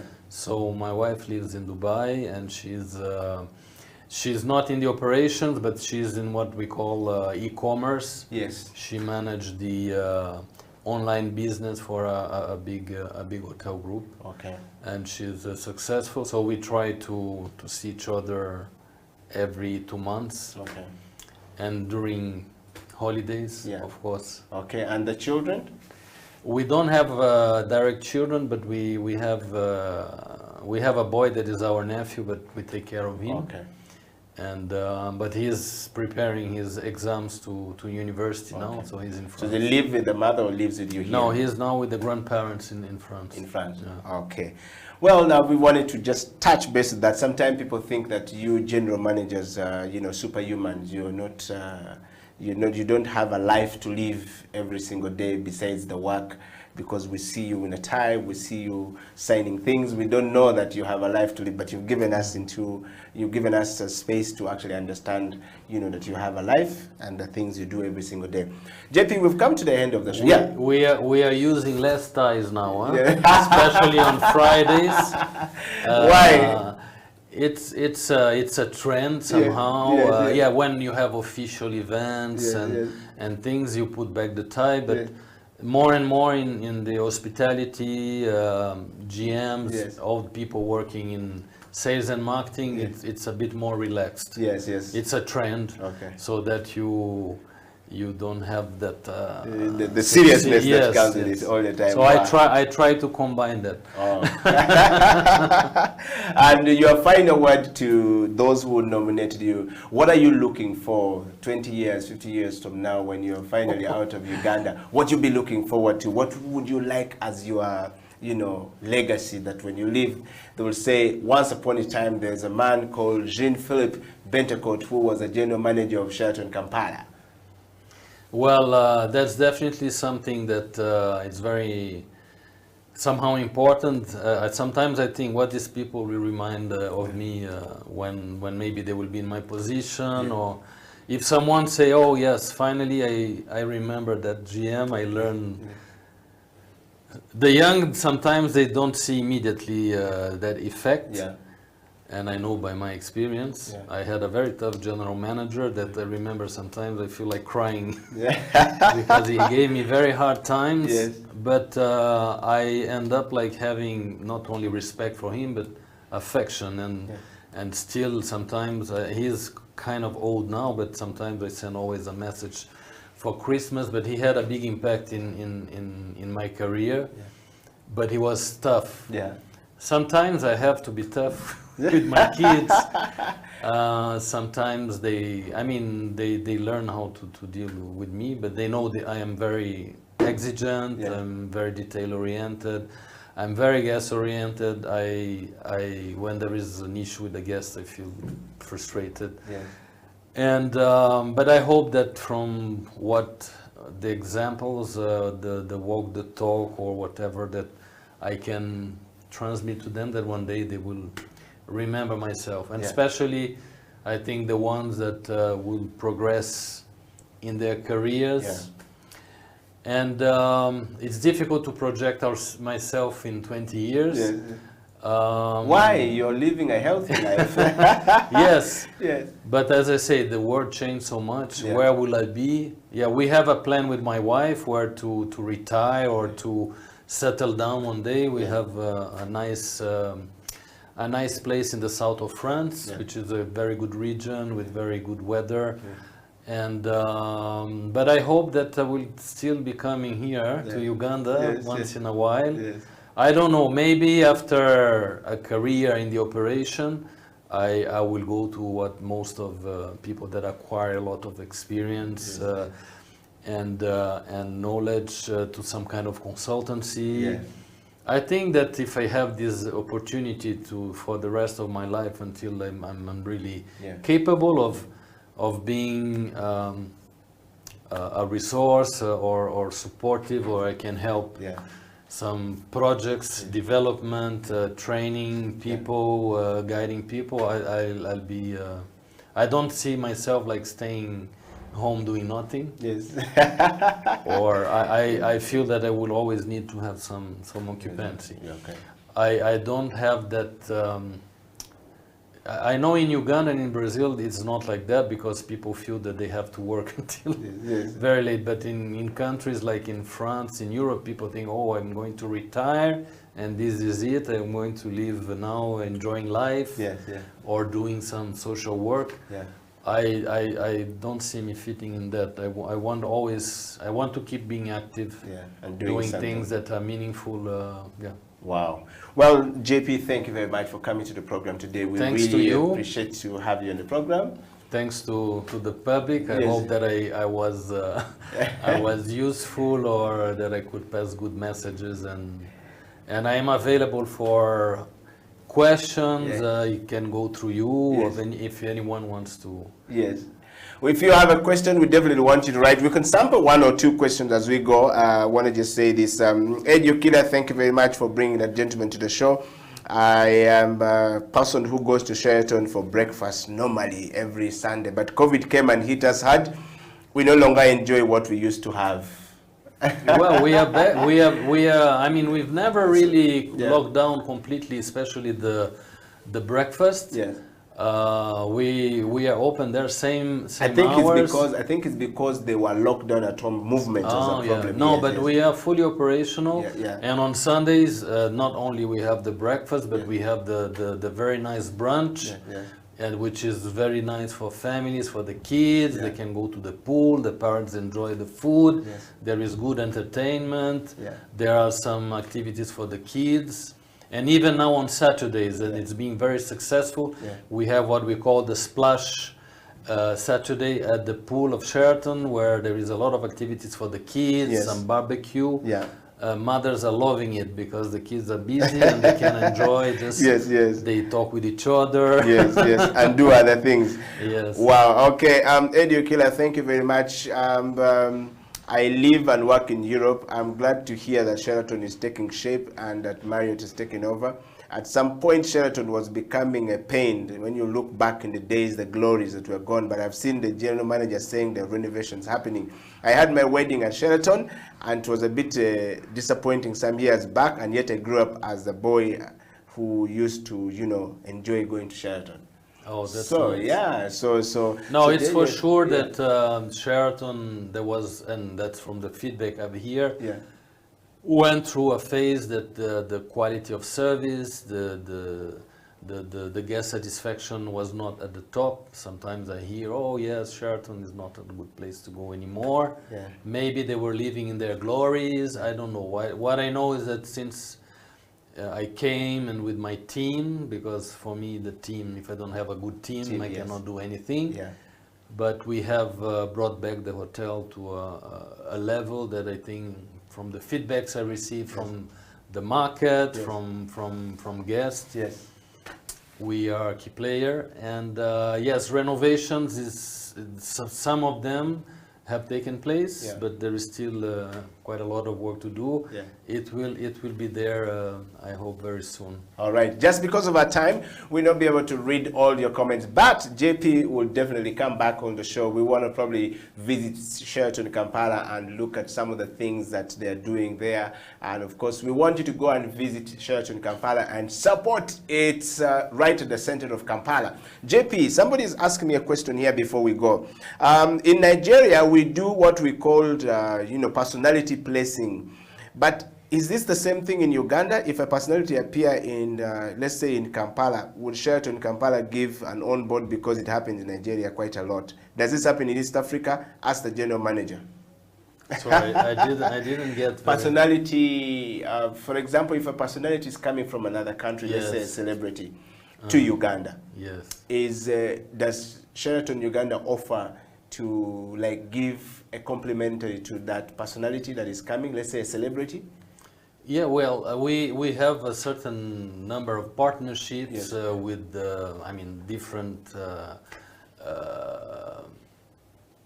promoters. It depends, of course. It has to be a win-win situation. If there is, a mega star coming to Uganda, that will generate media for us. that will generate attention, definitely we can work something out. Wow, wow.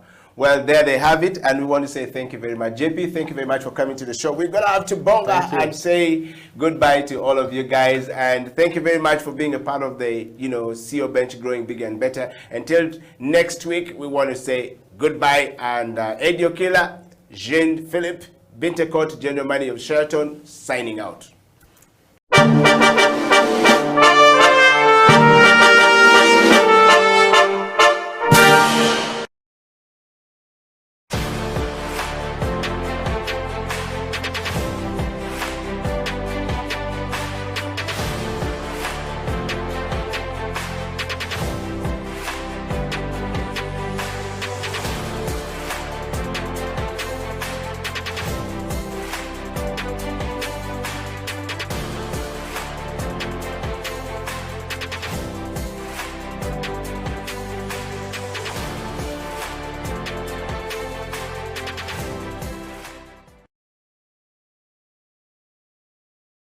My name is Dr. Jinpo Olowo. Thank you for watching House of Talent Television. I love to inspire people. I love to talk about my experiences and how God has been able to use me in the different exposures. And through the leadership, through change management and transformation, I've been able to do a couple of things in my life. Now, are you a kind of person who is tired of your status quo? Do you want your situation to change? Are you tired of what is going on in your life? You know, change is a fact of life. We've all been through experiences in the last couple of months that have taken us to a place where we need to do something about our lives. We need to change whatever is going on. So if you have not piled up investment for yourself, you need to do that. If you've not done businesses to hold your family in future, you need to do that. Are you thinking of full-time employment? You need to be thinking about your life after employment or your business in the next couple of years. So if you want us to chat, if you want us to talk about this, please get in touch with us at SIL Uganda on number 0772443085 or check our website www.siluganda.com, or on all the social media handles. You can hook me up or Facebook, that is Jinpo Olowo, on Instagram, Jinpo Olowo, and on Twitter and LinkedIn. Then we can chat a way forward with you. We can help you, we can coach you, we can walk with you this journey of financial freedom. Thank you.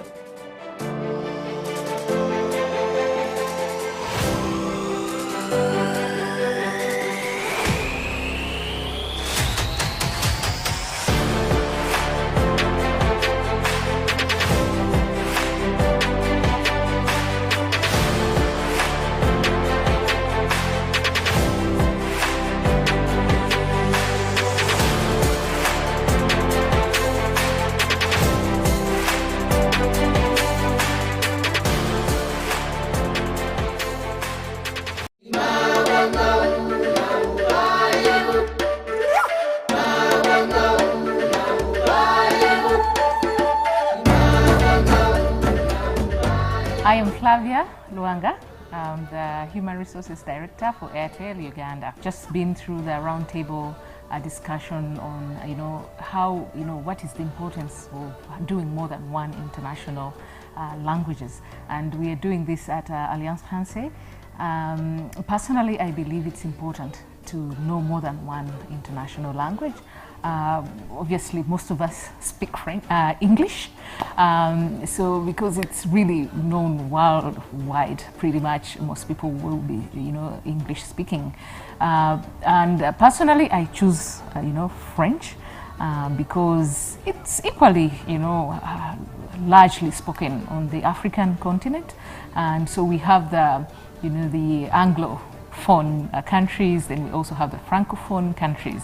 And working at Airtel Uganda, we do have, countries that we operate in Africa, over 13 countries in Africa, and you could say almost 50% of those countries are Francophone countries. So it's so, I see there's a lot of value in learning more than one language. And like I said, I will speak more from my point of view, which is to learn the French language. And, you know, at a point, we go to a situation where, you know, the different countries would always reach out to each other to get talent for specific roles in their countries. Because, you know, there are many reasons, but one of them being that, you know, the roles are scarce in the specific country. So many people reached out to us from other Francophone speaking countries and other countries which are Anglophone, but Francophone especially, I felt hurt because I believe we have very good talent at Airtel Uganda, and we do have good talent in Uganda. So with the opportunity of knowing the French language and the fact that you're already a professional, it adds so much more to your life. So, because you will find that if you have so many people who have the capability, you know, how does the employer choose you from the next person? I think French language is a key differentiator. And like again, I said, I'm speaking about Airtel per se, because this is the opportunity I saw. And once I saw that opportunity and I realized, oops, our professionals do not speak French, then that's when I approached Alliance Française, and for 5 years now they've come through and you know, we've structured some French classes at the place of work. So we have a stream of people coming through at different levels and trying to learn the language. So at least I want my people to be prepared. I want them to be ready so that, you know, when these kind of opportunities come, you know, that they end up to be the preferred, you know, candidates for the jobs, because they already know English and they know it very well. But then, and they are professionals, they're very good at what they do. Now the only challenge is they can't speak French, and the opportunities are there. And I've sent some, you know, some of my people to the French-speaking countries, but the ones where I've been able to send them are the ones where, you know, there's at least a balance of both French and English. So I've been able to send people to Seychelles, you know. I even have a finance director in Seychelles today, Ugandan, who didn't know any French, but because they sort of, you know, as a country, they've embraced both languages. So it was easy for me for this person to go. They didn't go as a finance director. They went as a financial controller, and today they're a finance director. I've also sent people to Rwanda, you know, and as you probably already know, Rwanda is also now really picking up on the English. So it's important to have at least two you know, national or multinational, international languages. So that's the opportunity I see. My name is Bujingo Don Patrick. I work with Aloysia Organic Natural Health Products as the Managing Director. And I also work with Macquarie University Business School as the Lecturer of Marketing and the French language. I think firstly this roundtable on French and employability for me is an opportunity to give a testimony. I'm a product of the benefit of having studied the French language. So I believe this roundtable discussion gives us room to look at the past, where we are, and the future. So it's a very, very strategic discussion. I did get the passion to study the French language. Firstly, I was exposed to this language rather young, not with much interest from myself, but rather the motivations of my teachers, French bread, things like this after class. But then as I went into the higher levels, I started to see the value of this language, the beauty of the language. So for me, the passion was mainly to see that we could fit into this global village. French is a beautiful language, and knowing the language itself exposes us and the opportunities of the world out there. Raymond Muhechi is my name. I'm a lawyer and a French student at Alliance Française de Kampala. I'm very much interested in French, and I love the French language because of the opportunities it presents to not only my profession, but also to the people I work with. I'm a lawyer, and my work is mostly into international law, as well as in Uganda. I do private practice in Uganda as well, in addition to the international law work I do around the world. And my experience in my international law field has been challenging in the past because of not being able to speak the French language. I've been missing out on several work engagements, and I've also had challenges in some work engagements. Shared some experiences. One I had recently in 2019 in Benin, where I lost a job opportunity with United Nations because I couldn't speak the French language. And when last year I was in France, I was left on a train because I couldn't understand what they were saying on the train, and I missed my stop. So these challenges that I kept facing showed me why I need to learn the French language, why I need to add French to the English language. Not only is it important to my work, but also interacting with the other people around the world. When I saw this program being organized by Alliance Française and the partners on French language and employability, I realized that I must attend this event. Not only is this event going to inspire me to, learning a language requires commitment and inspiration. Not only is this event going to inspire me, but I'll also learn how to maybe to inspire people and also meet the top employers who are going to tell us why the French language is important to them, why they pick out someone with French language as an addition to work in their companies and organizations. And it doesn't matter whatever profession, all professions, engineering, we're seeing journalism, we're seeing the legal practice as well, we're seeing all professions require the French language. And noting that also we're seeing more French countries connecting to East Africa, DRC, Burundi, Rwanda. This program becomes very important for us to really, take on. I'm Gloria Rodriguez, and I am working with International Organization for Migration. I am the Human HR Resources Officer here in the IOM Uganda. I already mentioned it in the panel or discussion. You see, as International Migration Organization, we are very open to diversity, and our job deploys us in different countries all over the world. So it's important that when you as an IOM staff member get to become an international officer and you're assigned to a certain country and it speaks French, and you have to have that language skills, which is French. And as I mentioned also a while ago, I was surprised that in Africa, the countries speaking French is so many compared to the European part.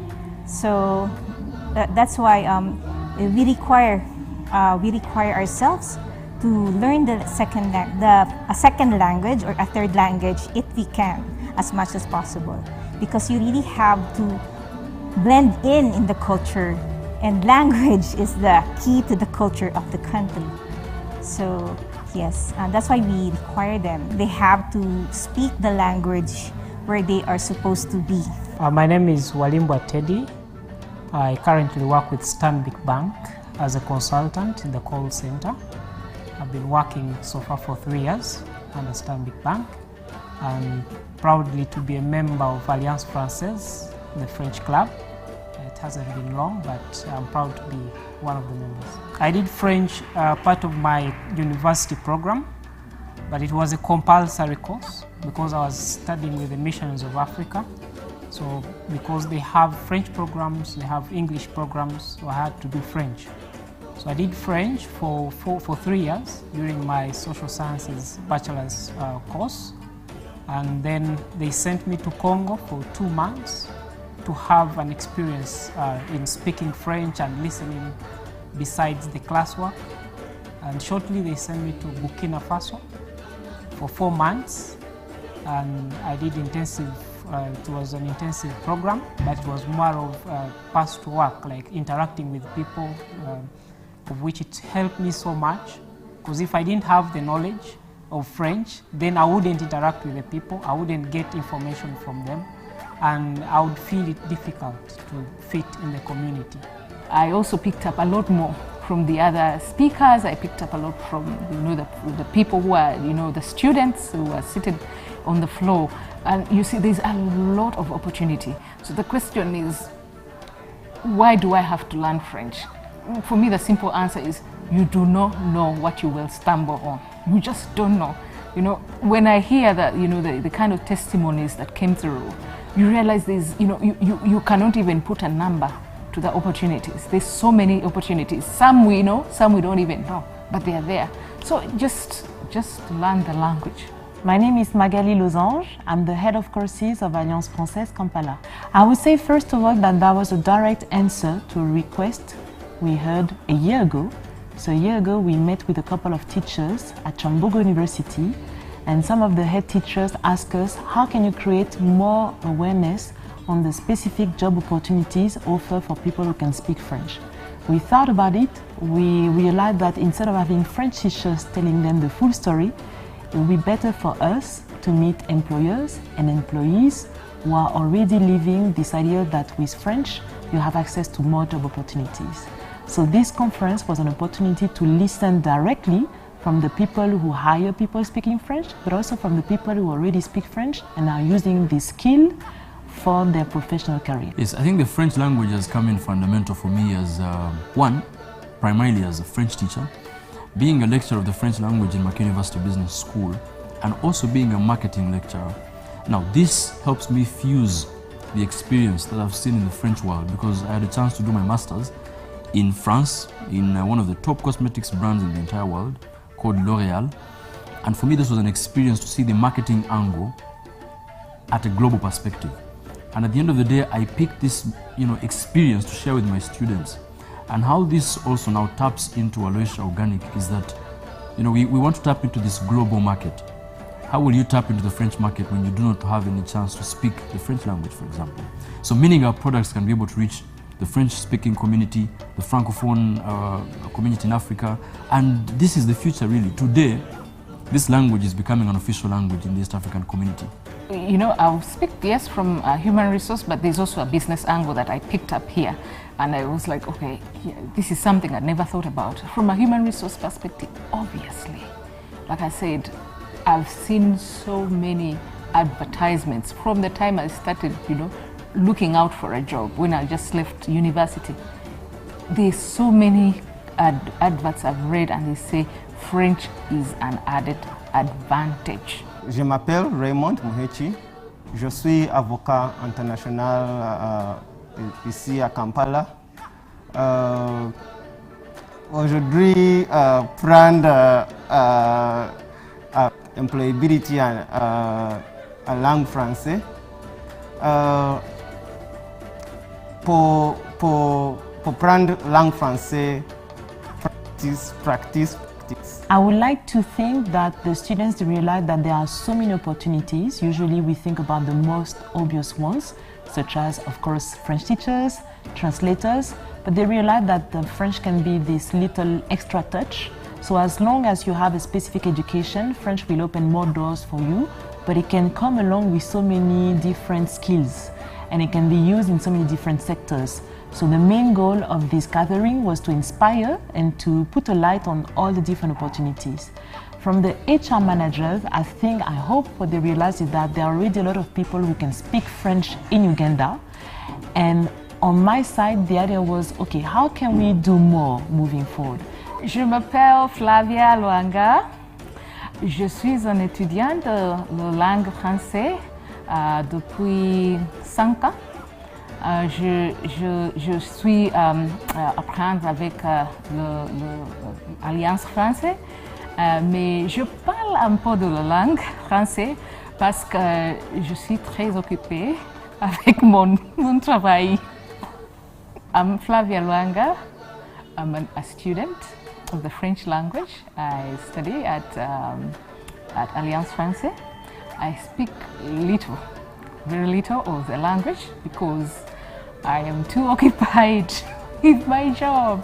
So I intend to start taking up, classes, online classes.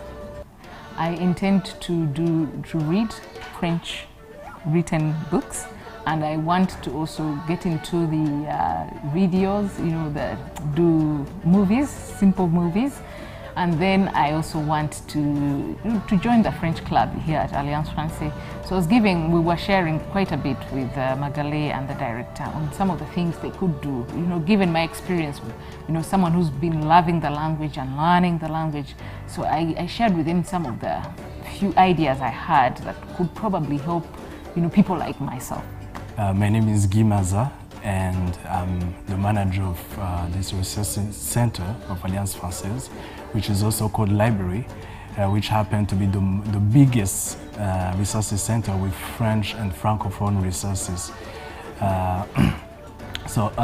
From when I attended this talk and thoughts, I was very impressed because we had so many people. They came, and when it comes to practice, people ask so many questions about how can we practice the language.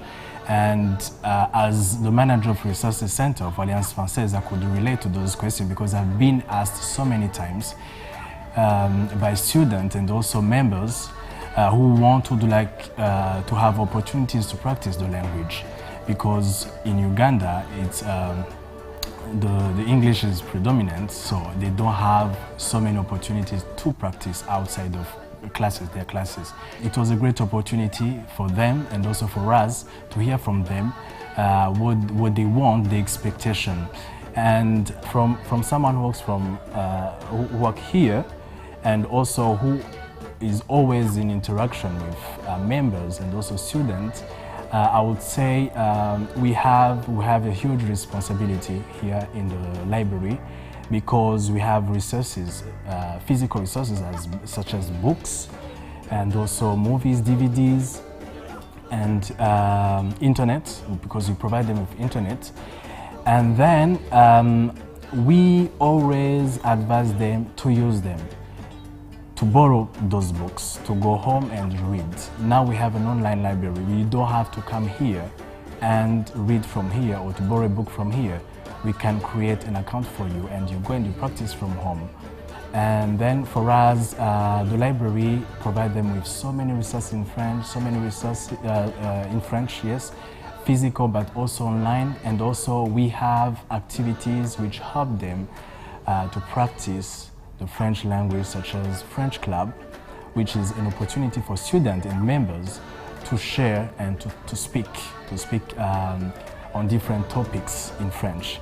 So it's time for those student members. They're francophone, they're anglophones, and they meet and they share. They help each other.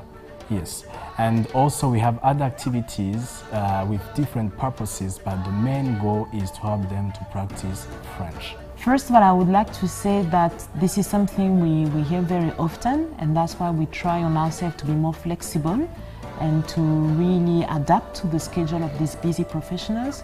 One of the things we've done is to provide classes online, so someone doesn't have to come to Alliance Française or doesn't have to wait for a teacher to come to their office to learn French. So that's the main innovation, I would say. And then there are also many other ways outside of Alliance Française to take advantage of any little time you have to improve your French. Whether, again, we talk about watching a movie, it doesn't look like you're learning, but you're actually learning while you're watching a Netflix movie. There are a couple of different apps. I would talk about Duolingo. That's another quick way to practice. So the most important thing is to make sure that you don't give up. Maybe you feel like you're not doing so much, but you're actually doing enough to keep on practicing and being exposed. Of course, classes will help you to get a proper grasp of the language, but as long as you keep on trying to find a way to practice, you're good. Bonjour, je m'appelle Magali Losange, je suis la directrice pédagogique de l'Alliance Française de Kampala, et l'une des choses qui m'a le plus marquée aujourd'hui, ça a été le sourire du public, l'enthousiasme du public en découvrant toutes les opportunités offertes à ceux qui parlent le français. Donc merci à tous ceux qui sont venus aujourd'hui au Talks and Talks French and Employability. I say that one of the things that I really enjoyed was to see the smiles and the enthusiasm of the public, who was able to discover all the opportunities offered for people who can speak French. Thank you very much to everyone who came to the conference today.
It is the CEO Bench. My name is Eddie Okila. Welcome to the next session and season of the CEO Bench, right out of Kampala to the rest of the world.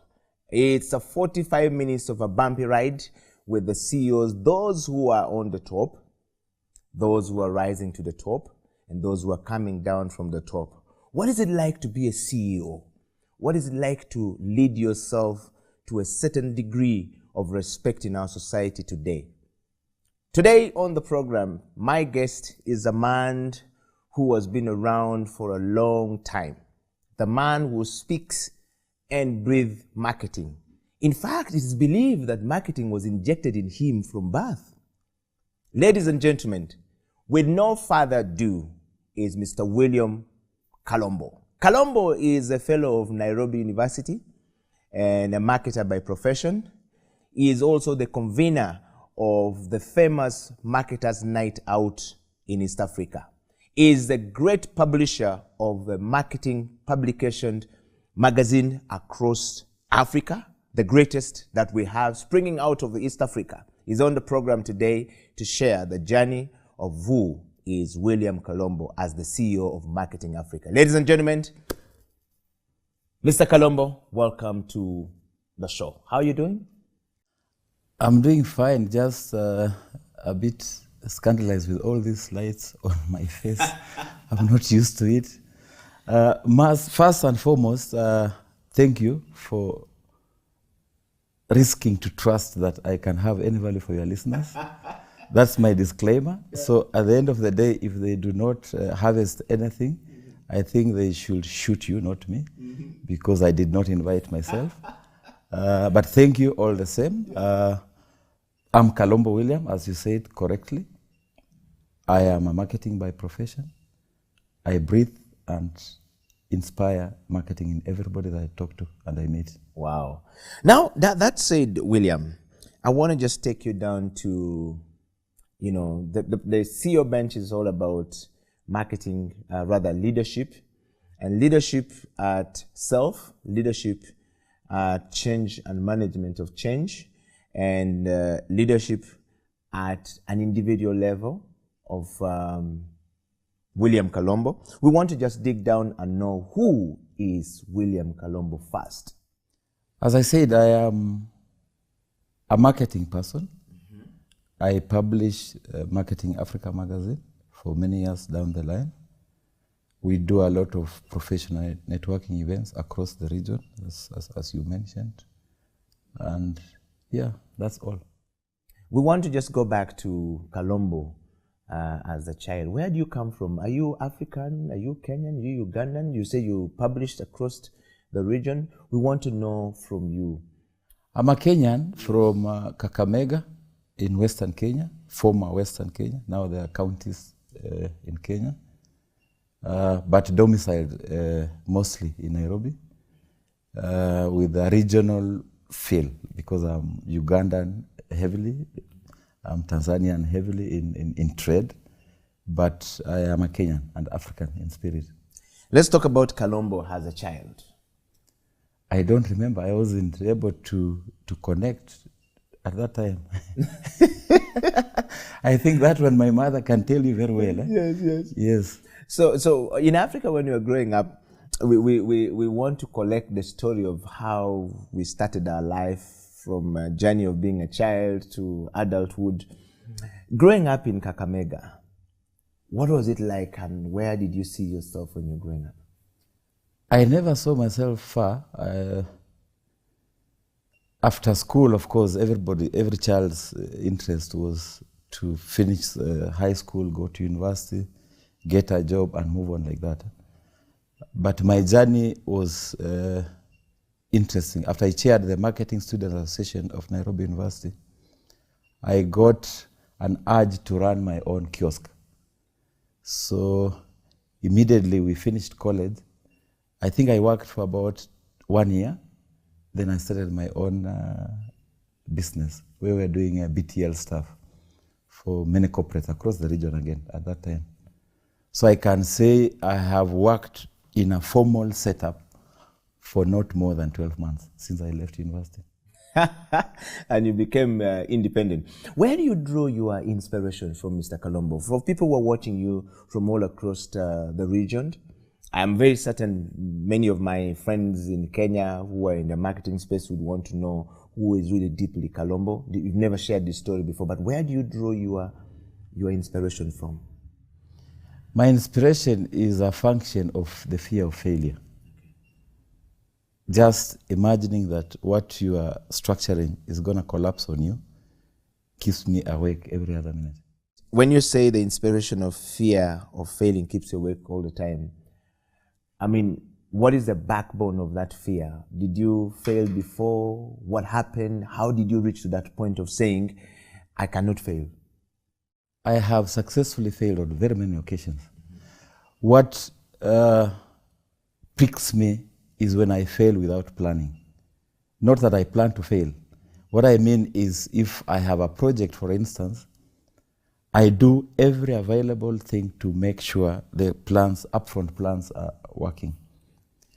In such scenarios, when I fail, as it has happened many times, I don't die. I just move on. I pick the pieces and move on. What makes me sad is occasionally you have done poor planning to a project. Then you have regrets. But when I fail and everything was nicely planned for, I have zero regret. I just pick up and move on. Because remember one thing, when you're doing a project, there's no way you can plan your own project failure. It cannot work. William, thank you very much for that. We want to dive deeply into the part of leadership. This show looks at leaders who are on a journey to the top, those who are already at the top, and those who are coming down from the top to retirement. We want to know, what was the journey like climbing to the top? When you reach to the top, you have to come down from the top to retirement. What lessons do we pick from people like you? You are a CEO of Marketing Africa Limited, a company you founded. We've just understood from you this program right now that you were only able to work in formal, being employed for not more than 12 months, and you started this company and it's been running. You lead a team of people, Marketing Africa. We want to know from you, in your own words, what is leadership to you? Perhaps we need to demystify the word leadership. I have some weird perspectives on the terminology itself. And I know that in my own private engagements, I talk about mostly the curse of leadership in Africa. But we need to understand, and this I'll take it back to when we were in college, the drilling that was infused in us as students of commerce marketing was that we were prepared to become managers after college. So we learned all these big words about management, about leadership, about BCom. But when you came out of college, you were not a manager. All the training was structured to make us imagine that we'll become managers. So we came out of college and you find that some people will never hold the title of manager across their life, which then creates opportunity for you to start feeling low, you lose your motivation. Yes, so you can be a sales rep all your life, yet the training was that you'll be a manager, you get it. So I think then that we need to rethink what leadership is. You must know that not everybody will become a CEO of anywhere. So remember that the most powerful thing is that you already are a CEO of yourself. That should drive you. Yes, at individual level, you are your own personal CEO. So then it should not kill you that you are not CEO of Marketing Africa, you are not CEO of Talent Uganda. On that note, William, you raise a very interesting perspective. Having understood leadership from your point of perspective and your point of view, what would you term as self-leadership? Because what you're talking about requires a person to get to a certain degree of understanding of self, to pick self, to give self meaning. You pick self, your own self, and gave it a meaning. And today we're here with Kalombo leading a team of people across the region. In your view, what is self-leadership? Self-leadership is a function of focus on your personal brand. I've seen many people are known because they work for certain companies. I've seen them attract a lot of interest because of the brand they work for. When that opportunity lapses, they get completely lost in the world. Nobody knows them. So it is very dangerous for you to position yourself as that guy, director in Marketing Africa. And when tomorrow Marketing Africa is not there, you are not known for anything. That's why in every other forum, I keep telling people, the only brand that will not leave you in any stage, that will not drop you across your life, is your personal brand. So in everything you do, you must always invest in your personal brand. And remember one thing, if your personal brand is powerful, wherever you are sitting, wherever you are working, you will deliver that value to that brand as well. But to get lost and high on the fact that, oh, I'm a boss in this particular company, it's for today. Tomorrow when you leave, what happens to you? I think the driver every other minute should be, what happens to me if I leave this seat today? Will people still recognize me? Will people still respect me? Wow. Well, thank you very much, William. We're going to take a break. And when we come back, we'll be talking to Mr. William Kalombo further about the journey of being a marketer and the journey of marketing. Who is a marketer? What profession does one need to become a marketer? How do we move in the world that is changing so rapidly fast? And if you are a marketer, what lesson do you pick from the CEO of Marketing Africa? Stay right there. The CEO Bench will be right back after this break.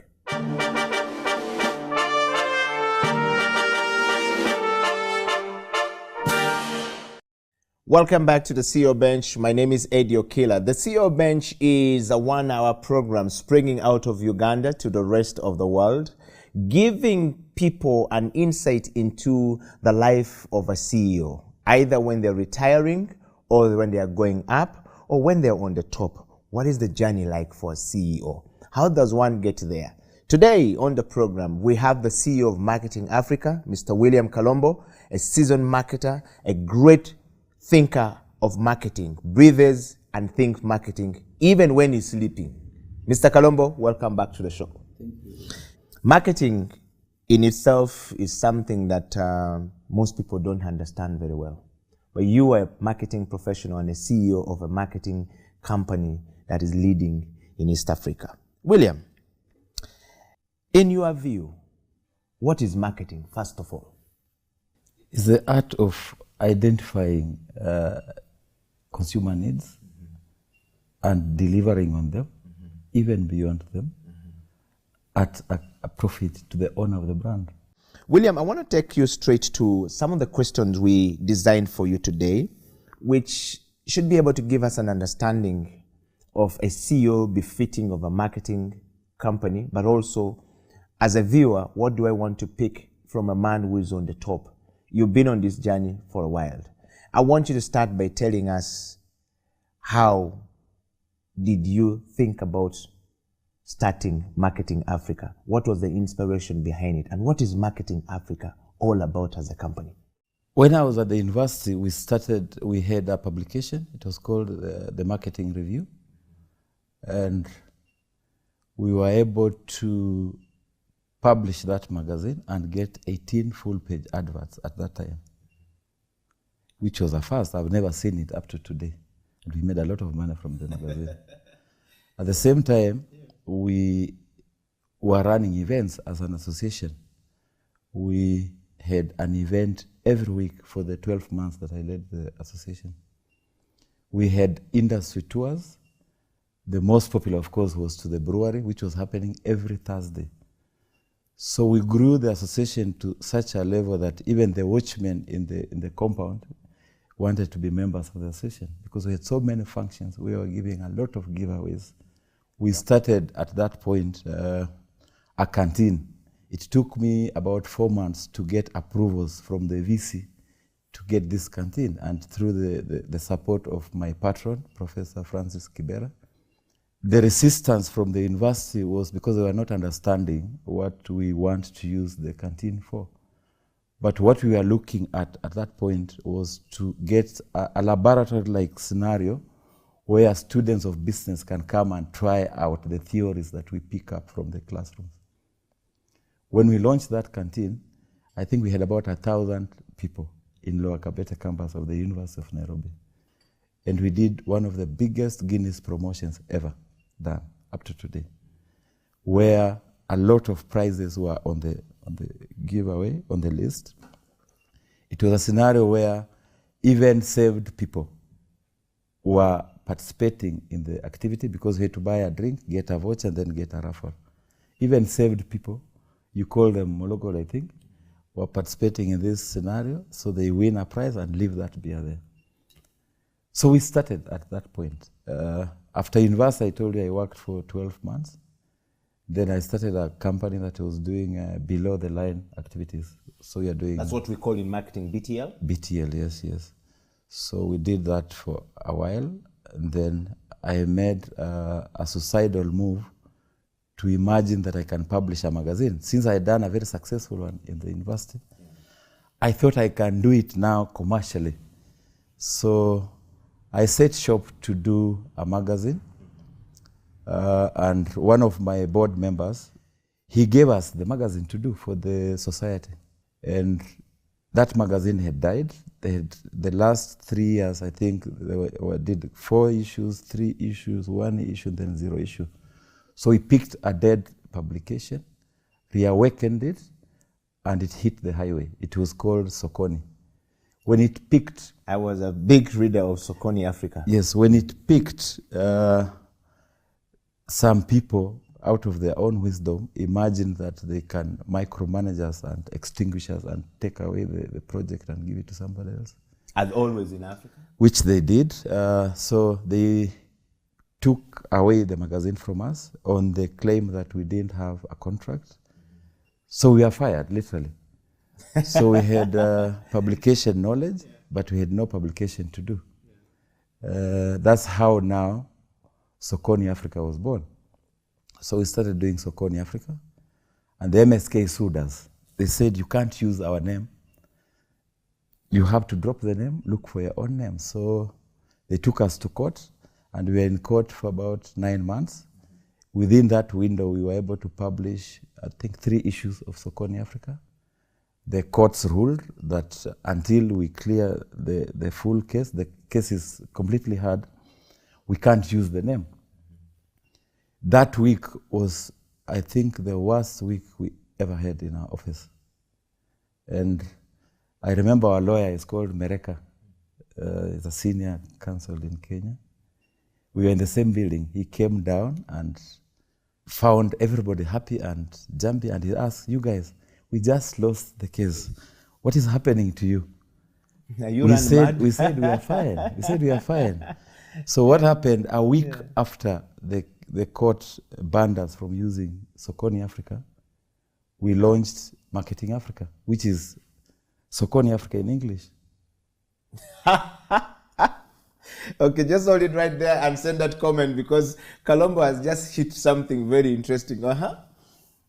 Yes, so that's how we launched the magazine. So did they take you back to court this time around? It is Marketing Africa, it's not Sokoni anymore. So there was no brand infringement anymore. So we were safe that way. Then we moved on like that. It hasn't been easy. Even Sokoni itself, when we started the magazine, I told you, when we were in university, I think we got a lot of favors and sympathy from the corporate.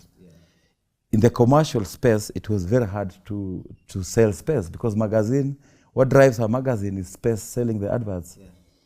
And my imagination was that we will start this magazine. After the first issue, it will finance the next issue. I can tell you, it is the magazine, Sokoni, that collapsed my below-the-line business because I got my first payment on the 6th magazine. Wow. Wow. William, this whole story that you're talking about as a CEO of the great Marketing Africa Limited we see today, what does that remind you of in that journey? And by the way, were you the CEO? At what point did you become the team leader? Because I imagine that you had a group of people you're working with. and you started together. How did you make it to become the CEO with all of that story? Is it because you won the case by losing it and winning it by starting Marketing Africa? It's another issue. The question you raise touches on partnership.